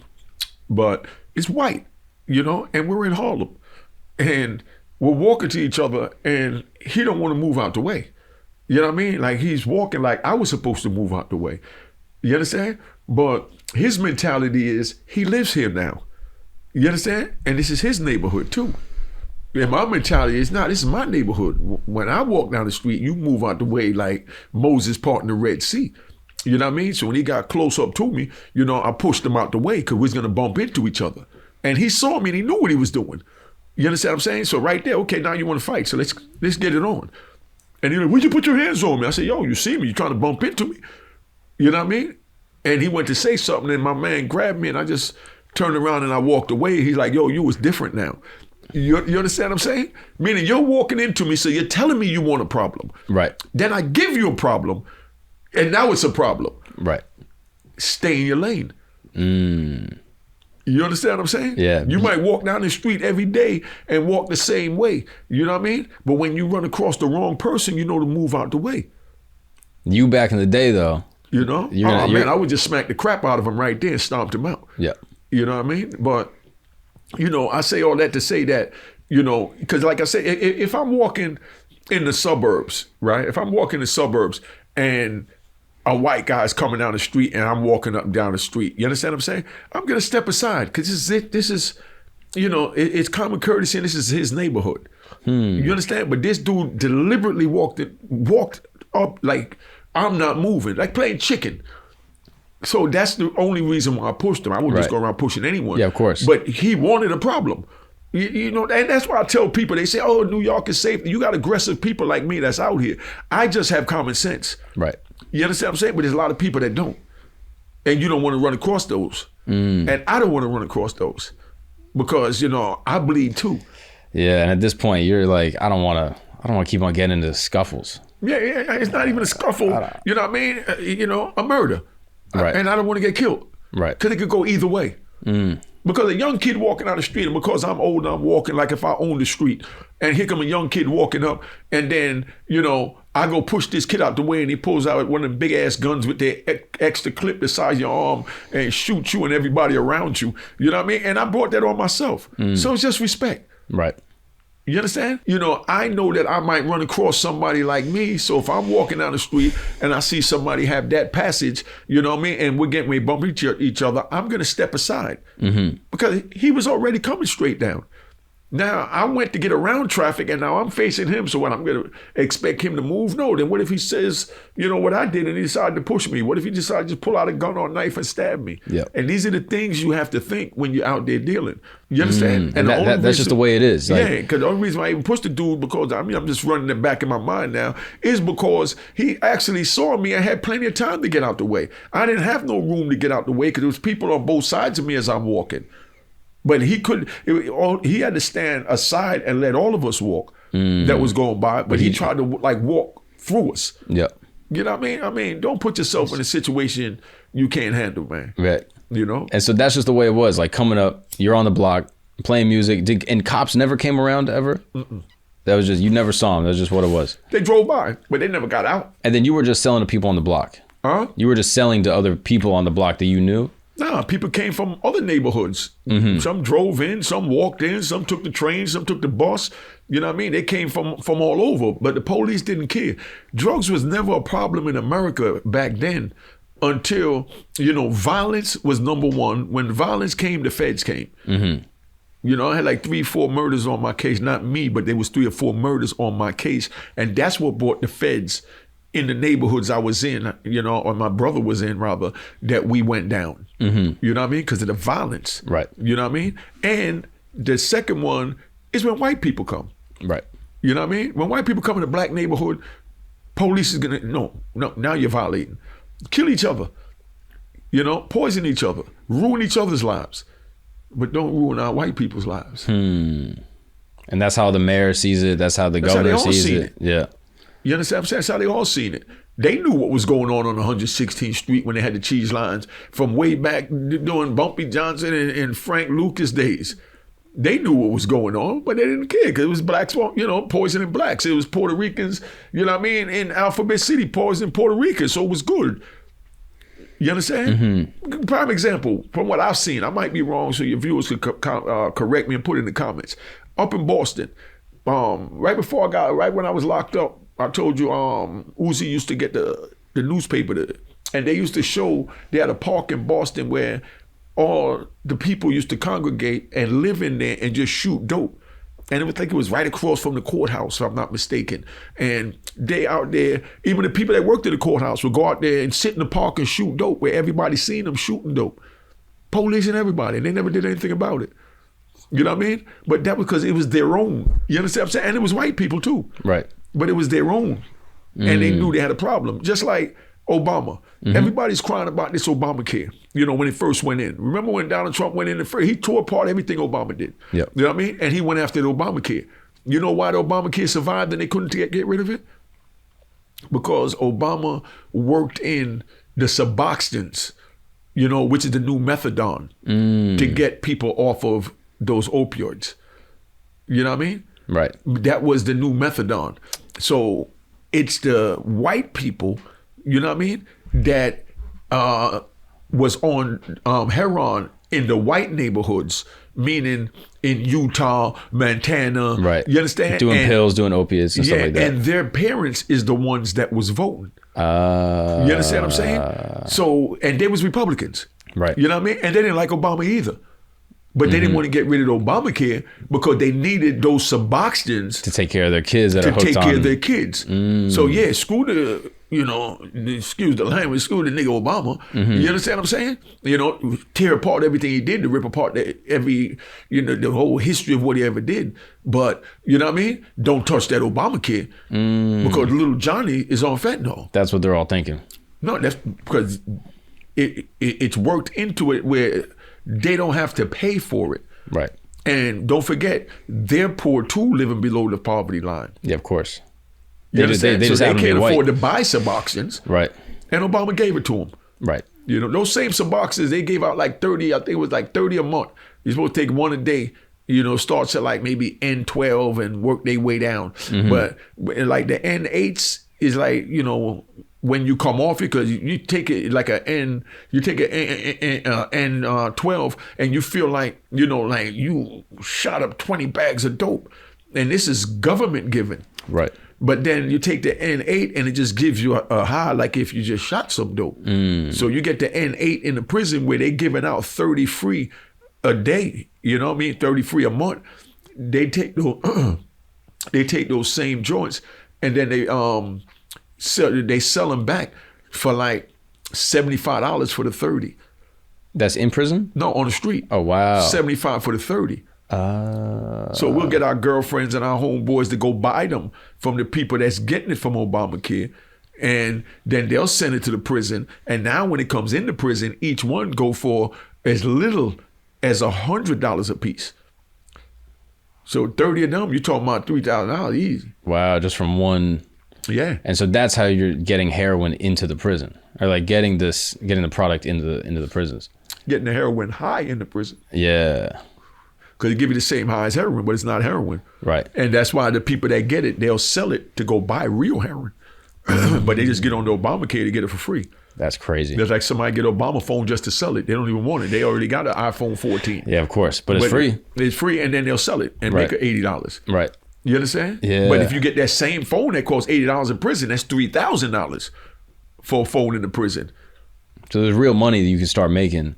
Yeah, once because you're in it depends where you at and how hard it is to get whatever contraband you want. That dictates the price. Right. Like right now, price of cocaine went up to, let's say, $40,000 a key. You know? Back that's because it's harder to get it in past the borders and everything going. But back in the 80s, when they was freely letting it in, you know, $10,000 a key. Wow. You know what I mean? Now it's 40. When did you start buying product directly from some of the cartels in Central America? 88. Okay. 88. So you had been in the game for a little bit. Yeah, no, because that was during the crack era where the money was coming like that. Back then that I'm talking about in the 70s, this was the dope era. So it was a selective few that was getting high on dope. It was a hell of a lot, but it wasn't everybody. When the crack came, it's like everybody was getting high on smoking crack. Right. But the heroin, everybody wasn't doing it. Everybody's not going to take a needle and put it in their arm. Yeah, that's intense. You understand what I'm saying? Yeah, if you see somebody lot. shooting dope and they offer you a needle, you're going to say no. But if you see somebody smoking crack with a pipe or smoking, you know, crack rolled up in a joint or in a cigarette and they offer it to you, you know, it's more easy to say yes to that. You understand? Than to a needle going in your damn arm. Yeah, of course. So it just explodes from there. Yeah. So, you know, by the time it exploded where everybody was doing it, now the demand was more. And you saw the transition. Oh, yeah. I saw the transition for everything. What was the main transition from dope to crack? It was just that you didn't have to shoot it up? It was cheaper. Crack was $2 and $3 for a hit. Right. Dope was still $10 a hit. That's why a lot of dope fiends went over to crack. Because they still wanted to get high, and now they're getting high for $10. I mean, for $2 instead of, or $3 instead of for $10. You know what I mean? So you're buying dope from the Panamanians, and then all of a sudden you switch over to crack. Then I switched over to powder cocaine. Powder cocaine. You know, I went back to weed, and then went to powder cocaine, and then went to crack. You know what I mean? Are you do a lot of dealers, do they sell everything all at once, or do they just sell one specific thing? No, one specific thing. Why? You know what I mean? Because weed was too bulky.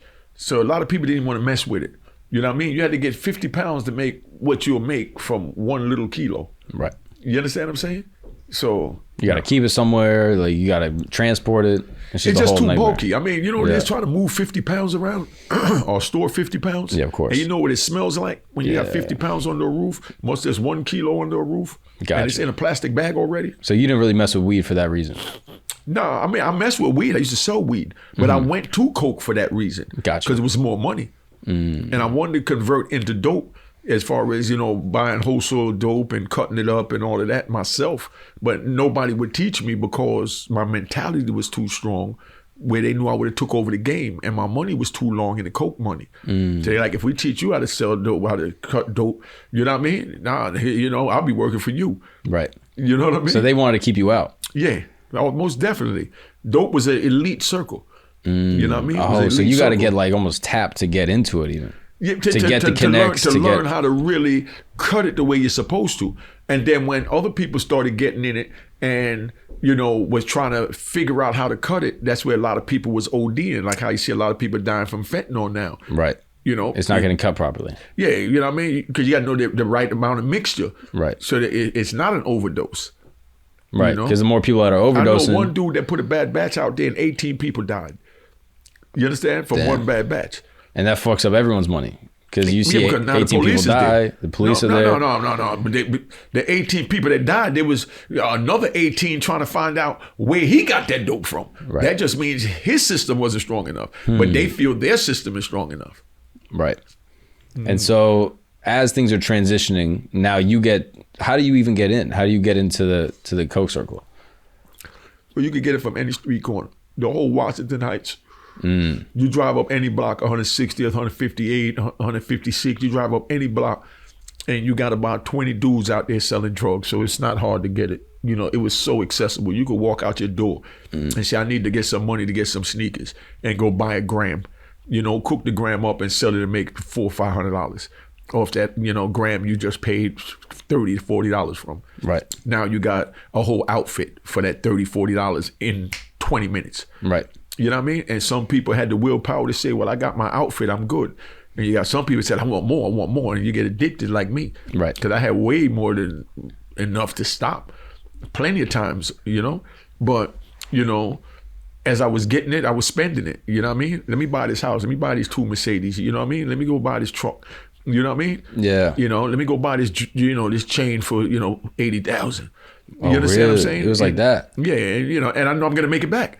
You know what I mean? So it's like it's never ending. At what point was it starting to be like real money where you're like, yo, I'm buying houses, I'm buying all the chains, cars? When that crack came in. That was the crack. But listen, I paid a dude $80,000 to teach me how to cook the crack the way he cooked the crack. 80,000. That's why like on my YouTube, I tell him in a minute, you come watch my show. I don't care if you donate $1, you know, $5, and it's one of my subscribers, pretty gangster, that say $10 ain't gonna hurt nobody. You understand what I'm saying? Because the game is to be sold, not told. You know what I mean? The game of cooking crack cocaine to turn 1 key into 1,800 grams, you know, turn 1,000 grams into 1,800 grams. It cost me 80,000. Wow. But I made that back the first night. But the game is to be sold, not told. I didn't argue with him that, well, I'm not going to pay you 8,000 because you know how to do it. I'm going to make money from it, so I'm going to pay for it. Wow. And that's just what it is. I mean, it really is business, right? Like you make an investment in yourself. Listen, they sit there and they watch, you know, Power, Raising Cain, and Your Honor. You know what I mean? All these shows on Netflix and Stars and all of this, and they pay a cable bill. Right. They're paying for the service. You understand? Just paying for a service. But now they come on our YouTube channel and they watch our program. Right. And they expect to get that for free. You understand? Right. Like I got 47,000 subscribers on my YouTube. 47,000 subscribers. I tell them, you know, I need a new camera and, you know what I mean? I need a new laptop. You understand what I'm saying? So I give you the best quality. You understand? So I'm going to ask you to donate, whether it's $1 or $5. Right. You understand what I'm saying? Contribute to the hustle. Right. Because you go in a restaurant, you like the service, you tip. You go to a strip club, you like the service, you tip. You know what I mean? The Uber driver take you for a drive and you like the service, you tip. But as soon as it's this service, everyone wants it for free. Everybody wants it for free. Yeah. Nope. You understand what I'm saying? But the game is to be sold, not told. And I'm giving them jewels on my channel. Right. For free. For free. Yeah. You understand what I'm saying? So I'm not charging you a subscription like Netflix. You know what I mean? I'm saying donate. Right. Whatever you can. Yeah. And I'm telling them, if you don't have $1, give me an emoji. And hit a like. You understand what I'm saying? But give me something. Right. Yeah. You know what I mean? I'm satisfied with an emoji. Yeah. You know what I mean? But show me that you respect the hustle. Of course, man. That the game is to be sold, not told. So now, how do you go from making all this money? Like, at what point was your highest net worth where you had like just straight up cash? Because you probably can't put this in the bank either, right? Hell no. I never even had a bank account in my life. You know what I mean? But banks, you know what I mean? Everything is cash. And, you know, people ask that question all the time. That's not in the game. But when you're making money, then you understand that you don't count the money and you don't say I have a net worth. You can just get what the fuck you want. Anything you want. When you want. If I want a Mercedes, like, you know, I'm wearing this outfit. I say, damn, I like this beige color here. You know, let me go get a Mercedes to match this jacket. You understand what I'm saying? I don't have a Mercedes this color and say, let me get a jacket to match the Mercedes. You know what I mean? I go get the Mercedes to match the jacket. Wow. If it's something that I like and I want to put an outfit together, that includes a car too. Right. The same way you'll get shoes to match your shirt. You'll get a car to match your shirt. You understand what I'm saying? It's just wild. No, I'm just saying that's what it was, but I wasn't the only one doing that. Right, that's just what it is. That's just what it was. But you made a lot more than most other people, though. Oh, yeah, but, you know, and a lot of people made more than me. I was in 80. It's funny you said that. I'm in 80X Supermax with a dude, Mario Villabona. You know what I mean? Mario Villabona was the one that was supplying, well, we don't say allegedly because it's YouTube, was allegedly supplying Harry O and Bo Bennett out in California during the Freeway Rick Ross era. Now, I run into him and I had plenty of money, millions on the streets and all that. But I run into this dude and this dude had airplanes. You understand what I'm saying? He had, you know, he had multiple Rolls Royces. You know, he had like Ferraris. I mean, he was on another level than me, even though I was up there. But there's always somebody bigger than you, and there's always someone worse off than you. So when I was 4-pointed, I thought about the ones in Iraq. You know what I mean? When I started making money, I started thinking about Mario Villabona. And I'm saying, I need to get to where he at. Right. You know what I mean? And now I set my sights to become bigger than him. Right. And that's what it was. It was friendly competition. You know? My man Kevin Childs went out and bought a 190 Mercedes, right? 16 valve, a red joint. Then he went and put the gold hammers on it. Yeah. You know what I mean? Then he put the gold trimming. And then he sent that joint out to California and got the whole roof cut off to turn it into a convertible. Because Mercedes didn't have a convertible back then other than the little 380 sports one. Yeah. You know what I mean? This man sent the car out, got the top cut, and brought it back to Harlem. Now, you know what that looked like when he drove down the street and that? You understand what I'm saying? Now, me as another player, I didn't say, man, screw that dude. You know? I said, that's the shit. You know, I went up to him, shook his hand, and said, man, that joint fire, nigga, but I'm going to see you next year. Can you shut it down? You knocked me out this year, you know? So I went and I built a wide-body BMW convertible and put a Testarossa body kit on it, and the back wheels was 13 inches wide. Wow.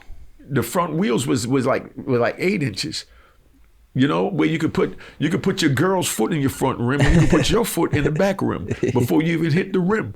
Yeah. It was literally this wide. Wow. I used to go to car washes and couldn't get in the car wash because it was too wide for the belt. You know what I mean? But I had to outdo him. Right, you had to flex on him. Yeah, because he flexed on me. Right. You know what I mean? I didn't hate on him.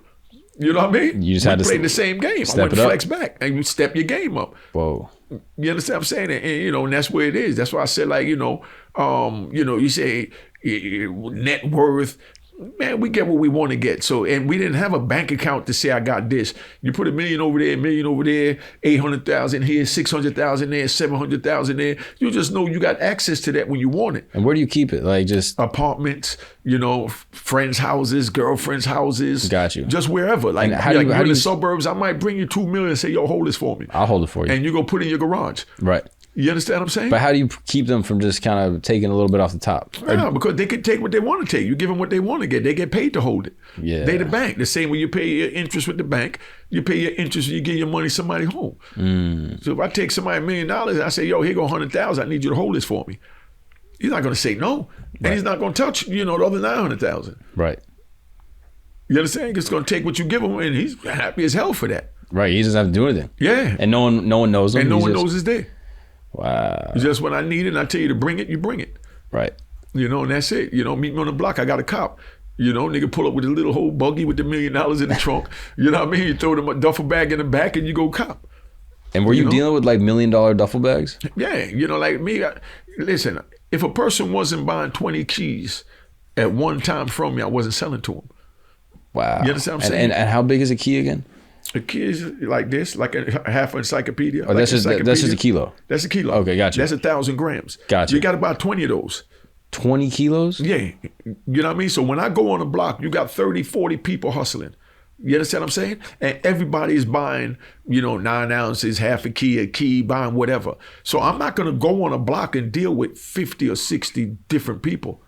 You know what I mean? I'm gonna tell you, yo, I come out to the suburbs and you hustling, I'm gonna tell you, yo, get all your homies to put their money together. When you got enough for 20 keys, call me. Wow. And now I deal with you. So if the money's short, you know, you're the one I'm gonna kill. I don't have to go look for the other 19. Yeah, it's just the one. You know what I mean? Just the one. And how much is a key at that time? At that time, I was getting it for 10. It was going for like 15, between 15 and 17. 15 was even cheap. It went for under 20. Let's just call it that. And you had some people that were even doing more than 20 keys. Yeah, hell yeah. That's what I'm saying. I mean, I wasn't the biggest. Wow. Yeah, by far wasn't the biggest. If I'm telling you, like Mario Villamolo, you got dudes that was bringing in tons. I was locked up in ADX with Juan Ramon Mata from Honduras. This dude was shipping in tons weekly, man.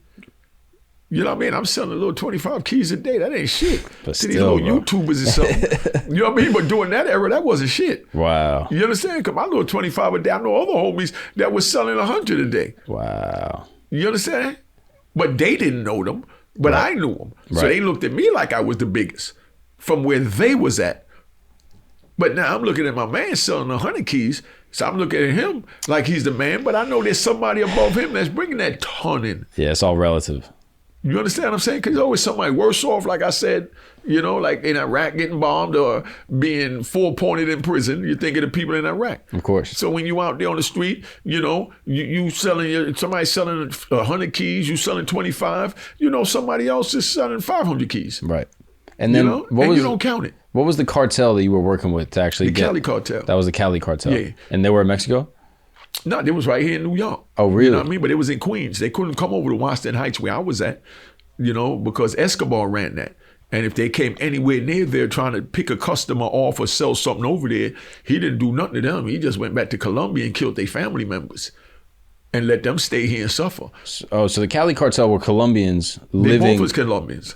So they Cali were... and Medellin was Colombian. Right, okay. And so they're living in... Colombia. Okay, got you. And I did a show on my YouTube channel about Escobar. You know what I mean? Everybody got it misconstrued like Escobar was this vicious animal that went after the government in Mexico. I mean, in Colombia. No, he went after the government officials that was trying to bring in extradition to extradite people from Colombia to America. You understand? That's what the problem was. Escobar figured if he come to America or Europe or wherever and sell drugs, he should be able to go back to his home and be safe where nobody could come get him. And it was like that. But then the politicians started coming in, like you saw on Scarface, you know, with Sosa. The politicians started coming in saying they was running on, you know, not giving Colombia a bad name, you know what I mean, by extraditing these drug dealers. Wow. But it's the drug dealers with their money that was building the economy. Right. It wasn't the government. Right, yeah. So the whole thing is sustained by these drug dealers that they're trying to extradite and get them taken to the States and lock them up. Yeah. So Escobar's selling to the Cali cartel. No. Escobar is selling to Washington Heights. Okay. And the Cali cartel is like in Queens, freelancing whoever they could pick off over here in Queens and the surrounding areas. Gotcha. But the hub was Washington Heights, and that was controlled by Escobar. Oh, wow. You understand? All the way from like 207th Street to 135th or to like 125th Street down to 110th Street. I understand. Was Escobar's territory. And if any of the Cali cartel went there and tried to, you know, supply somebody, because they had the same amount of weight as he did, but they tried to deal with him, nah, he gonna kill your family back in Colombia. Oh, shit. You know, he ain't gonna do nothing to you. You know what I mean? He gonna let you suffer. Right, yeah, I've seen dudes that was multi-millionaires over, you know? I've seen them come try and sell up in my neighborhood, Escobar go back and kill their family. Next time I see them in Queens, they're homeless. They lost their mind and their will to survive after their family members all got killed. Wow. That's how serious this game is. That's why I tell the youth, don't get involved in it. They just haven't seen it. Right. But this is still happening right here in America. Like, you know, dude sell on somebody's turf and the dude shoot his little brother. You know what I mean? Shoot his mother. You know what I mean? And then they say, oh, he shot my mother. You know what I mean? No, he shouldn't have sold on my turf. Yeah. It's a fucking evil game, bro. I mean, it's not an evil game. It's a real game. Yeah. You know what I mean? Ain't nothing evil about it. Life is evil. When people's families start getting killed. When you put a man in jail for life plus 20, you know what I mean? That's an evil game. Yeah, that's you know true. What I mean? But it's life. That's a part of breaking the law. So you know if you break the law, you're looking at life plus 20. So that's why I tell the kids, if y'all want to break the law, feel free to do it. But just know when you get caught to shut the fuck up because you chose to do it. Yeah. You know what I mean? So don't go tell on your man, you know, your pet monkey Bubbles. You know, you ain't got to tell on nobody because Bubbles ain't tell you to do it. And Bubbles ain't get caught. You got caught. And so were you dealing with Escobar's people to actually get product to Washington Heights? Yeah. Oh, really? Mm-hmm. And I've had a lot of Escobar's cocaine because, like I said, he supplied my neighborhood. You know what I mean? But, you know, my uncle was dealing with the Cali cartel, and that's how I met them, through him. You know what I mean? Because I was working for him, and, you know, when he decided to, you know, build a studio and get out the game, because he's the one that put R. Kelly out. So, you know, he had his foot in the entertainment thing and knew the money. I think he sold him for like $475,000 for the contract. That's your uncle? Yeah, you know what I mean? So, you know, he sells it for a little 400-something thousand, and he took that and was building the biggest recording studio in South Beach, and he was comfortable with that. Oh, so wow. He turned the connect over to me. And then he linked with R. Kelly? No, he's the one that put out R. Kelly. And R. Kelly was who was getting him into the legal door. Whoa. But then he sold R. Kelly. When R. Kelly blew up, the major record label came to sign him, and he signed R. Kelly over to them like a slave. You know what I mean? He sold his property. You know? I mean, that's a music business. That's exactly. crazy. You know, and that's why I use that word slave, because that's all it is. Right. All these little rappers, they're slaves to the big plantation. You know what I mean? It was the big record labels. You know, but, you know, it is what it is. Everybody got to eat, and everybody got to play a position. Right. They the entertainer, the plantation master got the resources and the distribution. So, you know what I mean? And the marketing. So you go to the plantation and say, hey, help me get my record out. And they say, okay, I'm going to give you these crumbs and you do this. But the crumbs I'm giving you is going to make you live greater than the people that you grew up with. Because that little couple of dollars that any one of these rappers is making is nothing unless you start talking about Jay-Z and P. Diddy money. Right. You understand what I'm saying? But these little rappers that's on there walking around with stacks of money and all that. Come on, we done did that with drug money. Right. You understand what I'm saying? And that little money compared to what your plantation master got It's nothing. from you is nothing. Yeah. Yeah. When I realized it is during the baseball lockout, and I'm giving you too much. We ain't gonna be much long, so we're gonna have to wrap this up. All good. But look, the plantation master, give you a good example. Remember when they had the lockout in baseball? You know what that was over? I know you don't, because they didn't want the regular people to know. The lockout in baseball was when they was bringing those dudes over from like Cuba and, you know, because, you know, guys from Cuba, El Duque, you know what I mean? Dudes coming over from Cuba, you know, they was living just as bad as I was living in Jamaica, damn near with no shoes. And then now they come over here and you get an agent that helped them sneak over to the United States. And then now he got them a $120 million contract for 5 years. Now he can buy the whole goddamn Cuba damn near. You know what I mean? With 120 million, you know? But then now baseball was like, nah, we're paying the players too much. They're not supposed to get that. So baseball try to cut the players' salary. But then if they cut the salary, who gets that cut? Exactly, the plantation master. Yeah. So they held out for like 18 months. Baseball was one of the best sports in America. Most popular sports in America was one of them. Not the best, because the YouTubers look for anything to complain at. But it was one of the most popular sports in America. Baseball is a hot dog in the summertime. Yeah. I grew up playing baseball up in Washington Heights and out in Jersey and in Brooklyn. You know what I mean? Because baseball was that popular. But baseball collapsed when they had that strike. Because it went 18 months without a real game. Right, and that affects the whole league. That affects the perception, and it's all over just these guys getting. Now you have nothing to watch, so now you lose interest the same as you do. The same way if you don't continue to put out content on your channel, they're gonna go to another channel. Of course. You understand what I'm saying? And then now you decide to, put your channel back up. Now you got to build that back up. Well, by then, basketball blew up even more, which was already popular. And football blew up even more, which is already popular. And even soccer snuck in on it and started getting more popular during that time because they didn't have no baseball games to put on. So they was putting soccer games and just whatever they could put. Right. Then they started showing the B League. That's where Michael Jordan, I know the whole history of this country, man, because I lived in the heart of it. And it's all over just paying these guys too much money. And the fellas getting too much. See, these poor people, these niggas ain't supposed to get that. Right. These foreigners ain't supposed to get that. Right. You know what I mean? How you gonna give a dude that don't have a pair of shoes $100 million? You understand? This is how they looked at it. Of course, which is fucked up. I mean, okay, these guys are bringing all the money in. So that's when they made a salary cap. Right. You can't get more. If you're a rookie, you can't get more than $3 million. Yeah. But the first 3 years, 5 years, however they put it, this and that. Okay, then who gets over the salary cap? Who gets that money? The plantation master. Yeah. So they tried to get together and squeeze them, but the agents that was getting a percentage of that 100 million, they fought for those guys, but it took them too long. Interesting. I didn't realize all that. There's a lot of things you don't realize. That's true. You know what I mean? No, because the media don't want you to realize that. Yeah. But that's what was going on behind the scenes. The plantation masters were saying, "Now we're giving these poor people too much money. Kids fresh out of high, like even Kobe and all that basketball. Yep. You fresh out of high school getting 120 million No in way. high school. No way. That's why they put the cap on it. And music's the same way.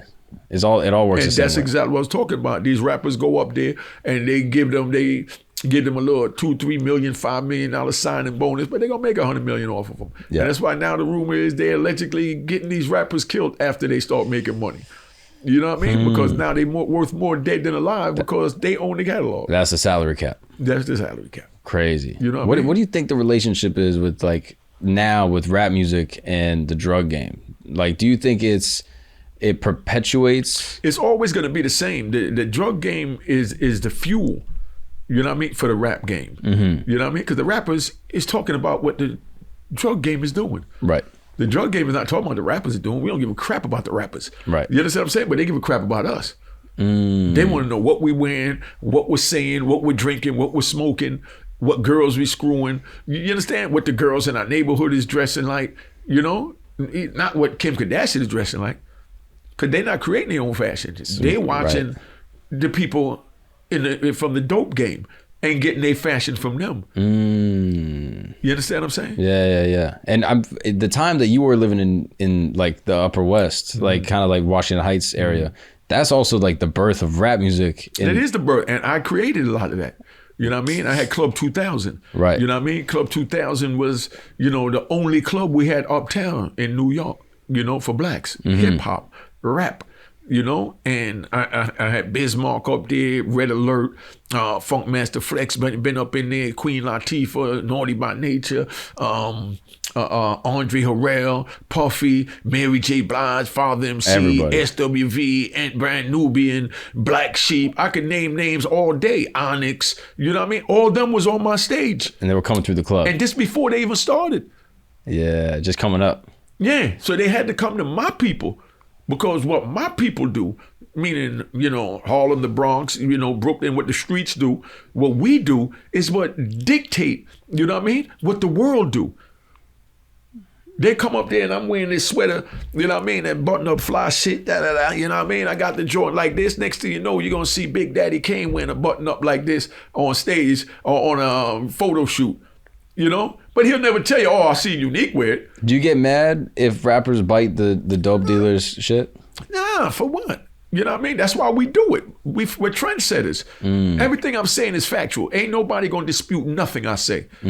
Because I was the hub for the rap game during that time, for the urban area. What about guys like Coke La Rock? Let me explain this one. I was the hub. You know what I mean? You got a wheel. Yep. And then you got a hub in the wheel, and the spokes is connected to the wheel. You know what I mean? If you take that hub out, everything collapses. And that's what happened when I got knocked and went to prison. You know what I mean? Hip hop collapsed in New York. You understand what I'm saying? It collapsed.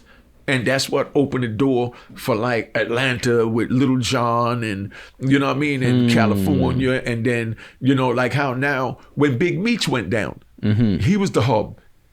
After me. You understand? He was the hub for the rap game, for the entertainment, for the drug game. You understand? During that time. And he was keeping it all together. Meaning everything was connected to him. Right. In the same way everything was connected to you. Exactly. We're just talking about different, time periods. Right. You know what I mean? Different generations. You understand? So when Big Meech went down, Atlanta collapsed. But Atlanta's still trying to hold on to what Big Meech had. New York never really recovered from it because everybody from New York, when I went down, and Kevin Childs and, Lou Sims and, Farris and Peter Shue and all the dope boys, that was the hubs, because I wasn't the only hub. You understand what I'm saying? We all was hubs. And everything was connected to us.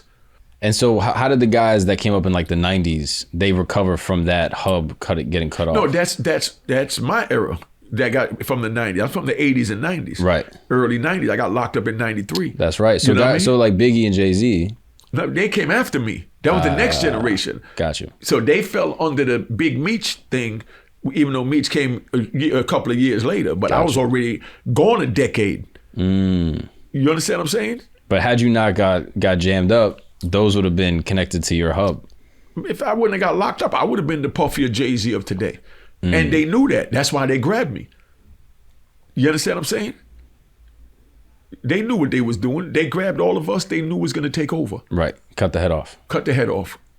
That's why they have the Kingpin law. That's why they got the RICO. The Kingpin is you get the person at the top, you know what I mean? Because everything else is going to fall. Right. Because the top is like a puppet master.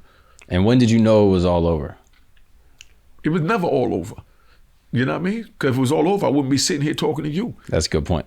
You understand what I'm saying? Yeah. It was never all over. Sucker felt like it was over. A lot of suckers counted me out and felt like my career was over. You know what I mean? But I was still making history. Yeah. You know what I mean? Like I'm still doing it now. Look, I'm over here with you. Yeah, of course. You know what I mean? Of course, bro. I appreciate it so much. Well, I'm just letting you know, but that's what it is. It's not over to your last breath. I love that. You know what I mean? But suckers believe it's over. There is no ending until you can't breathe because you always got a chance. I had a guy that told me a similar thing. He was like, it's only failure once you quit. Exactly. But if you never quit, you can never be a failure. You can never win unless you get in it. Yeah. If you don't play that Powerball or that lottery, you definitely can't win. So you lost. But if you play, you know what I mean? You're in the game. So when you were getting sentenced, what was your mentality? Were you thinking about, all the stuff I lost? Or were you thinking forward like, all right, let's blaze this trail? I would think, man, I got to come up with a plan. I got to get out of here. You know what I mean? While I was being sentenced, I'm standing and thinking, and they asked me, what do you have to say? You know, what do you want to say, to save yourself? And, so this was a part where I was say, I came from Jamaica with no shoes and it was hard. And, yeah, man, screw that. You already know all of that because you did my criminal history report. You did my PSI, my probation report, So I told them straight up. I said, all right, because I'm thinking, while I was in there before I got sentenced, that damn shit could have turned out different if I had an education. So I went in front of the judge and if I had anything to say, I said, yeah, send me somewhere I could further my education. So if something come down the pike later on, I could go home and be a better, father to my children and, and man for the community. And the prosecutor called me a scumbag, said, 40 years from now, if you give this man 40 years from now, whatever criminal activity is going on, he's going to be a part of. You understand what I'm saying? And said, I deserve to die. Go read the newspaper, put my name in. Everybody watching this, go Google Unique Hall, Virginia Beach, Virginia, 1994. And they even put it in the paper. When I got my sentence of life, their exact words was I was unflinching because it didn't move me because I already knew that I was a prisoner of war. I already knew what time it was. So they thought I was crazy because I didn't break down in court and I didn't ask for forgiveness or my freedom in court. I just told them, send me somewhere so I could further my education. So if something happened, I'll come back and be a better person. And then good old Donald Trump, that a lot of people don't like, you know what I mean? Came in and he signed over the First Step Act. And all my comrades is coming home from Donald Trump, not from Obama. Wow. Obama let out maybe 2,000 people, maybe 2,200 people is what came out under that, I was getting ready to say fake, because to me it was fake. That fake clemency program that they ran. Yeah. It was only fake because he tried to get bipartisan support. He tried to get the Democrats and Republicans on board. Man, you're the president. Do what the hell you want to do. And a lot of people ain't going to like this, but I'm going to keep it 100 because I ain't going to be on here much longer. I'm going to give it to them raw. Yeah. A lot of people don't like, Donald Trump. You understand what I'm saying? But to me, Donald Trump is one of the best presidents America ever had because he honored his word, not because he released me, because he honored his word to his supporters, to his base. Go back and look at everything Donald Trump did. When he went into office and he said he was going to do A, B, and C, he went with a checklist from he got in and did A, B, and we didn't agree with none of it. I didn't agree with none of it. Let me get that straight. I don't agree with none of that he's doing. You know what I mean? But he's doing for the people that voted him in. And then everybody was saying, and they ain't gonna like this either. Oh, he was supposed to be the president for the whole country. You understand what I'm saying? The whole country didn't put him in. The whole country, half the country didn't like him. You understand what I'm saying? So does he abandon the people that put him in to try and appease the people that didn't put him in, that don't like him? And that's what the difference with Obama and him was. Yeah. You know, Obama tried to appease everybody, even the people that didn't vote for him. But Donald Trump showed them a new way to run the government. You know what I mean? Worry about your base and the ones that put you in office the same way you worry about your family and your friends. You're not worried about me living up in Harlem. Mm-hmm. And then the viewer's going to say, but you're not the president. Right. You know what I mean? But it's the same mentality. You know what I mean? You know, Donald Trump is worried about the people that put him in office. So when he went in, everything he wanted to do, he did on his own. Even the Republicans bucked him, all that he did. And first thing he did was something that no other president ever done. That's why I say he's the greatest. You know what I mean? He signed executive orders, said screw the Democrats, screw the Republicans, screw the Congress, screw the Senate. You know what I mean? I'm the president. This is what I want to do. This is what I told my supporters I was going to do. This is what I told the people that put me in office I was going to do. And I'm going to do it with or without you. Yeah. And that's why up to today, they can't stop him. He haven't been in Washington in 3 years. He's still running shit. And he's still got running a base. what they think is the Republican Party, which is the Trump Party. Now there's people commenting being like, oh, but Unique, Trump is racist and he blah, blah, blah. It don't matter. Listen, I don't care if you don't like me because I'm black or Jamaican. You know what I mean? Put money on my kid's table. Put money on my table. Pay my rent. And you can not like me all you want. But that don't mean I'm going to like you back. Right. Like I said, I don't like nothing that Donald Trump stands for. You understand what I'm saying? But I respect him as a man because he honored his word to his people. Right. Any man that honored their word, I respect. Even a racist man. Right. Not saying he's racist, but just saying that, you know, racist. Right. I'm not going to get into whether he is or isn't. Right. But someone with bad tendencies, if they stick to their word, that's respectful in your mind. That's respect for any man's mind. Yeah. Because a man that don't keep his word is not a man. Period. So because a man don't like Germans or don't like blacks or don't like Africans or don't like Jamaicans or don't like Haitians or don't like Cubans, you know what I mean? Because he stick to his word and he don't like these people, he's less of a man. You ain't gotta like me. There's a whole bunch of people that I don't like. Right. But I still deal with. Right. I don't like the little corner Arab that I gotta go buy from every day. But I still gotta do business with him. Right. So you keep it cordial, keep it pushing. Yeah. And I respect his establishment as long as he don't disrespect me. Sure. And that's what it all come down to. So, I mean, people get caught up in this race thing because that's what the media put out there. It ain't about race, man. It's about coming together as a people. Donald Trump told him when he was running, he told the black people, man, I laughed like a mother. I was in federal prison. He told the black people, you know, it was compared about all the killing in Chicago and all this going on with the violence and this and that, you know, and how they was below the poverty line and everything. Donald Trump said, you know, vote for me. What do you got to lose? That was the best line ever. And it was perfect for the situation. Yeah, it's so true. Your life been screwed up your whole life. Yeah. What do you got to lose? Yeah, it's so true. Why not, right? You understand what I'm saying? Yeah. So don't by any means think that I'm saying I'm a Donald Trump fan. No. I'm a man fan. Right. I'm an honorable man fan. When he got in office, first thing he did was handle his business for what his base put him in office to do, even though the ones that didn't vote for him didn't like it. But he didn't care. He said, screw you. Next time, vote for me. And I'll do for you too. But I'm not going to do for you and forget the people that put me in office, because then when it's time for re-election, they're going to remember I didn't do what I was supposed to do. Yep. But all those people that they running around saying is a Trump supporter, Trump base, he did what he told them he was going to do. You think he wins if he runs again? He's definitely going to win. He can't lose. Without a question. He can't lose. Because even poor people that call him racist know that the country was better off when he was there. What is going on right now in the country? Yeah. Tell me anything that they done did in Washington in the last 3 years. Yeah, we got some inflation going on. But tell me one thing they did in the last 3 years. Yeah. No, tell me, do you have one or no? But that's the point. No one does. No one know what the hell they doing up there. But everybody knew what Donald Trump was doing because the media stayed on him. Right.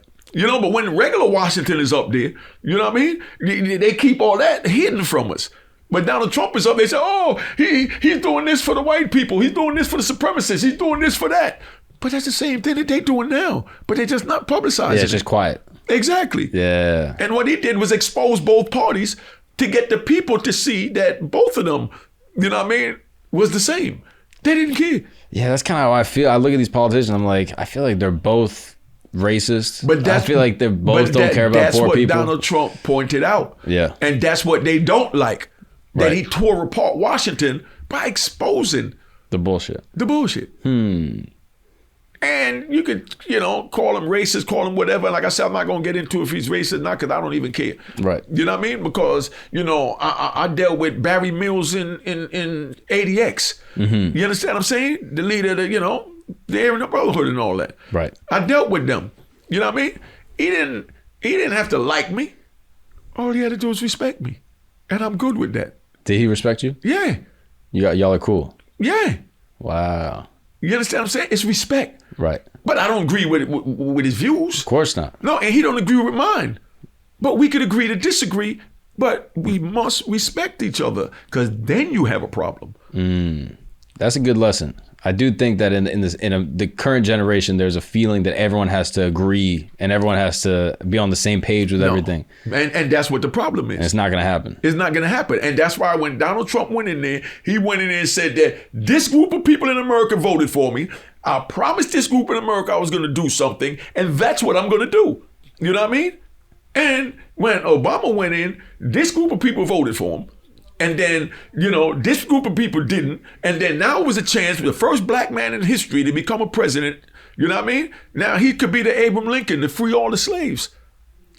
But instead he said, okay, y'all voted for me. So I know y'all want your people to come out of jail. But let me go get these people that didn't vote for me to come on board for me to get your people out of jail. Yeah, I can see that. I can see you trying to play too nice, trying to please everyone. You can't please everyone, You don't man. get everything done. Like everyone is not going to like what I'm saying right now. Right. I'm just giving you the facts. First of all, I don't care if Donald Trump is racist. You know what I mean? Not saying he is or he isn't. I don't even put the thought pattern behind it because whether he is or isn't going to put $1 in my pocket. Right.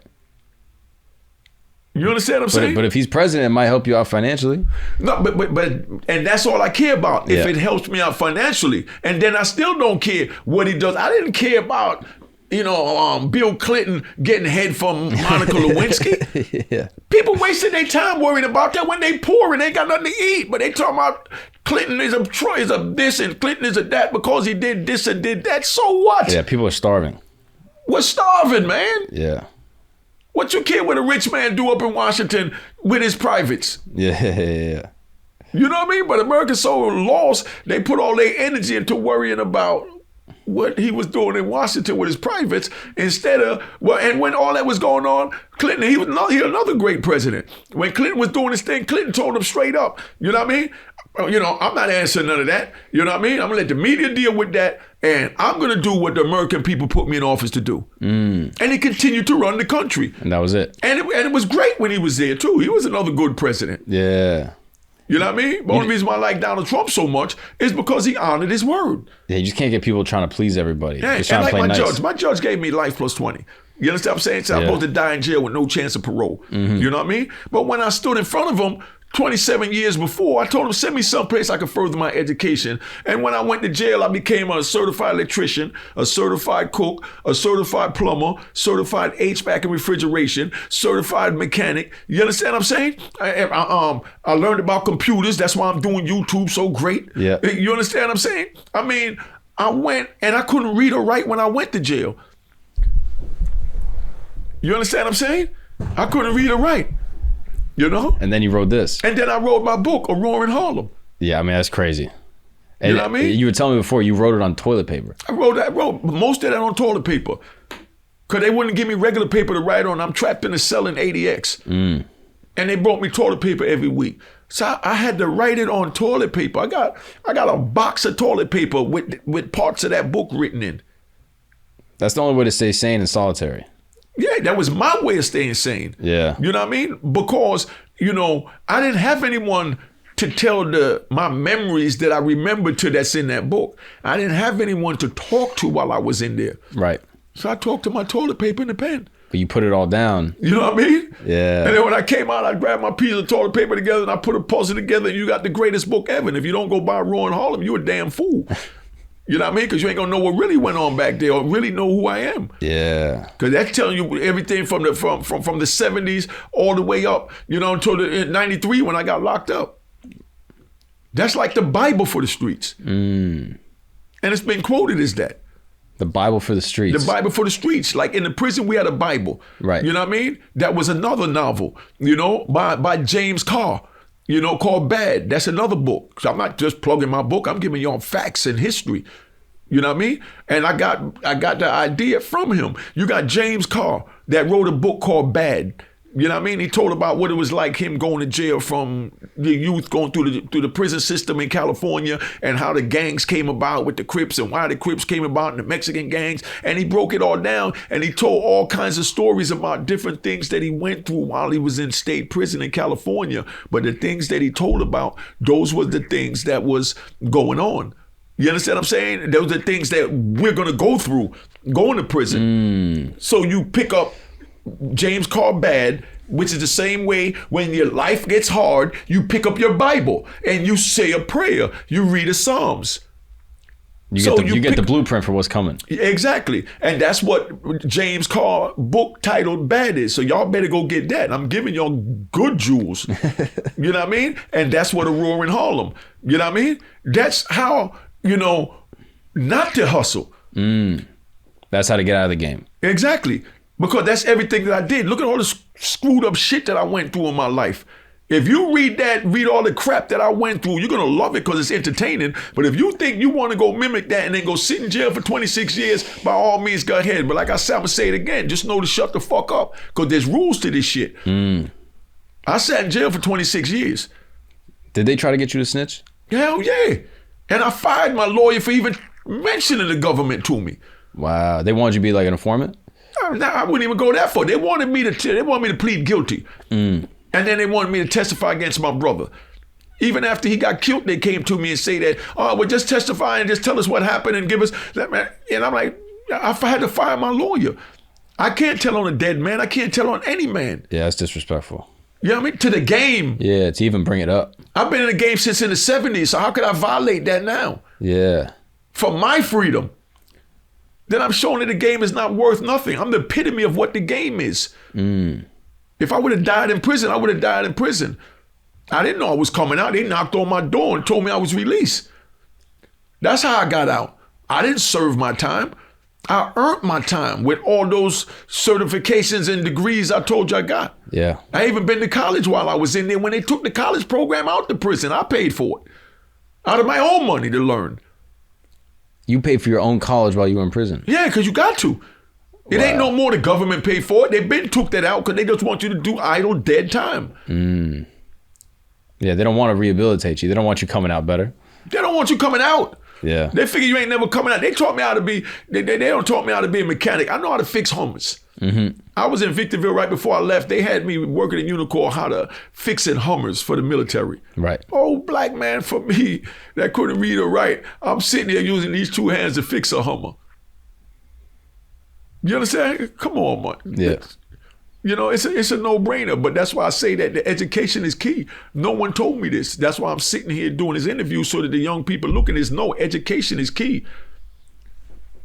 So how do you get out though? If your family's in it, everyone's doing it. That's your only mentality of what the game is, and you're watching out, right? You're a lookout. Tune in and subscribe to Unique Mecca Audio TV. That's how you get out. That's all you need to know. You know what I mean? Bottom line, if you watch my videos, I don't care what your family doing, what your neighborhood doing. You watch my videos and me telling you the stories of the crap that I've been through, and you still want to do it. That means that you think you a hardcore nigga like my dumb ass was 30 years ago when I thought that, it was worth it.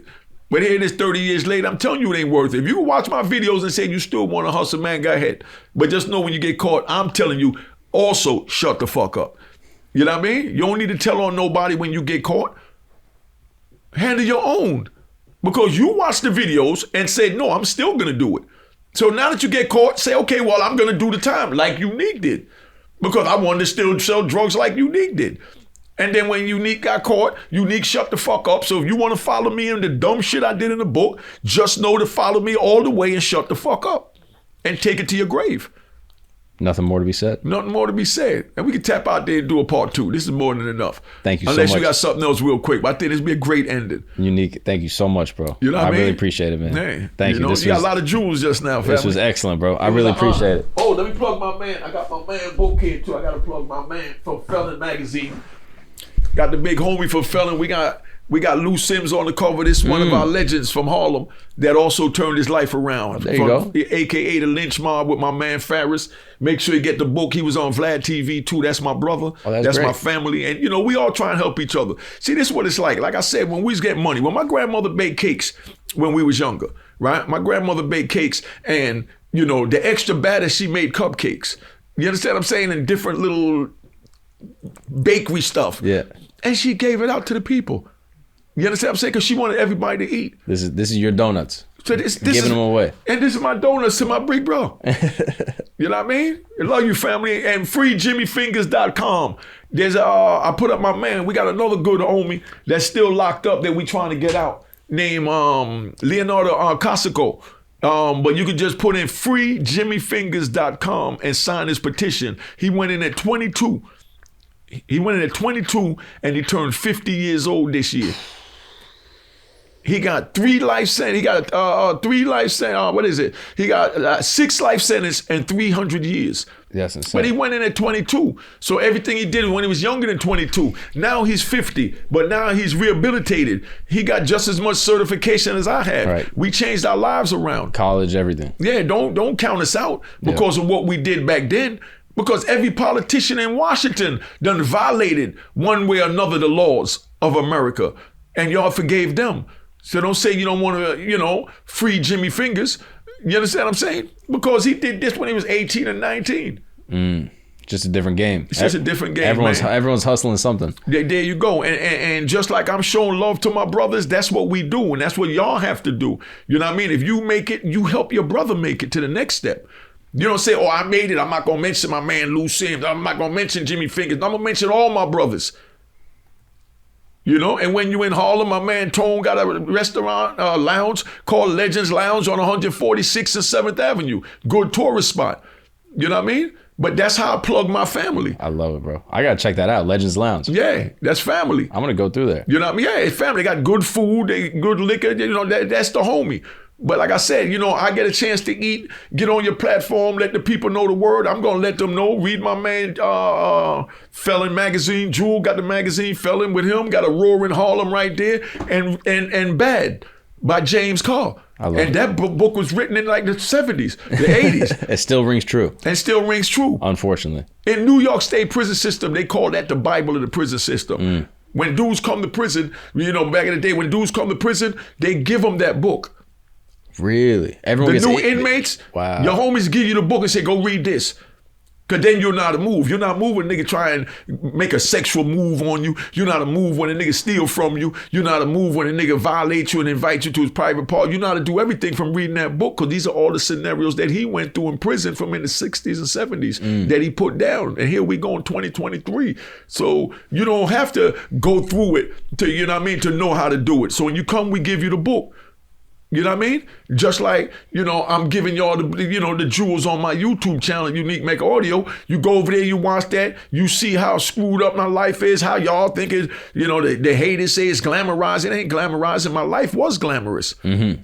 But it wasn't worth it. I wasted it. If you could go back and redo it. I would have went to school. But no one told me to go to school. Yeah. You understand? You had to learn it for yourself. I had to learn for myself. It's a pleasure. Unique. Thank you so much, man. Seriously. Thank you for the game, bro. I appreciate it. All right.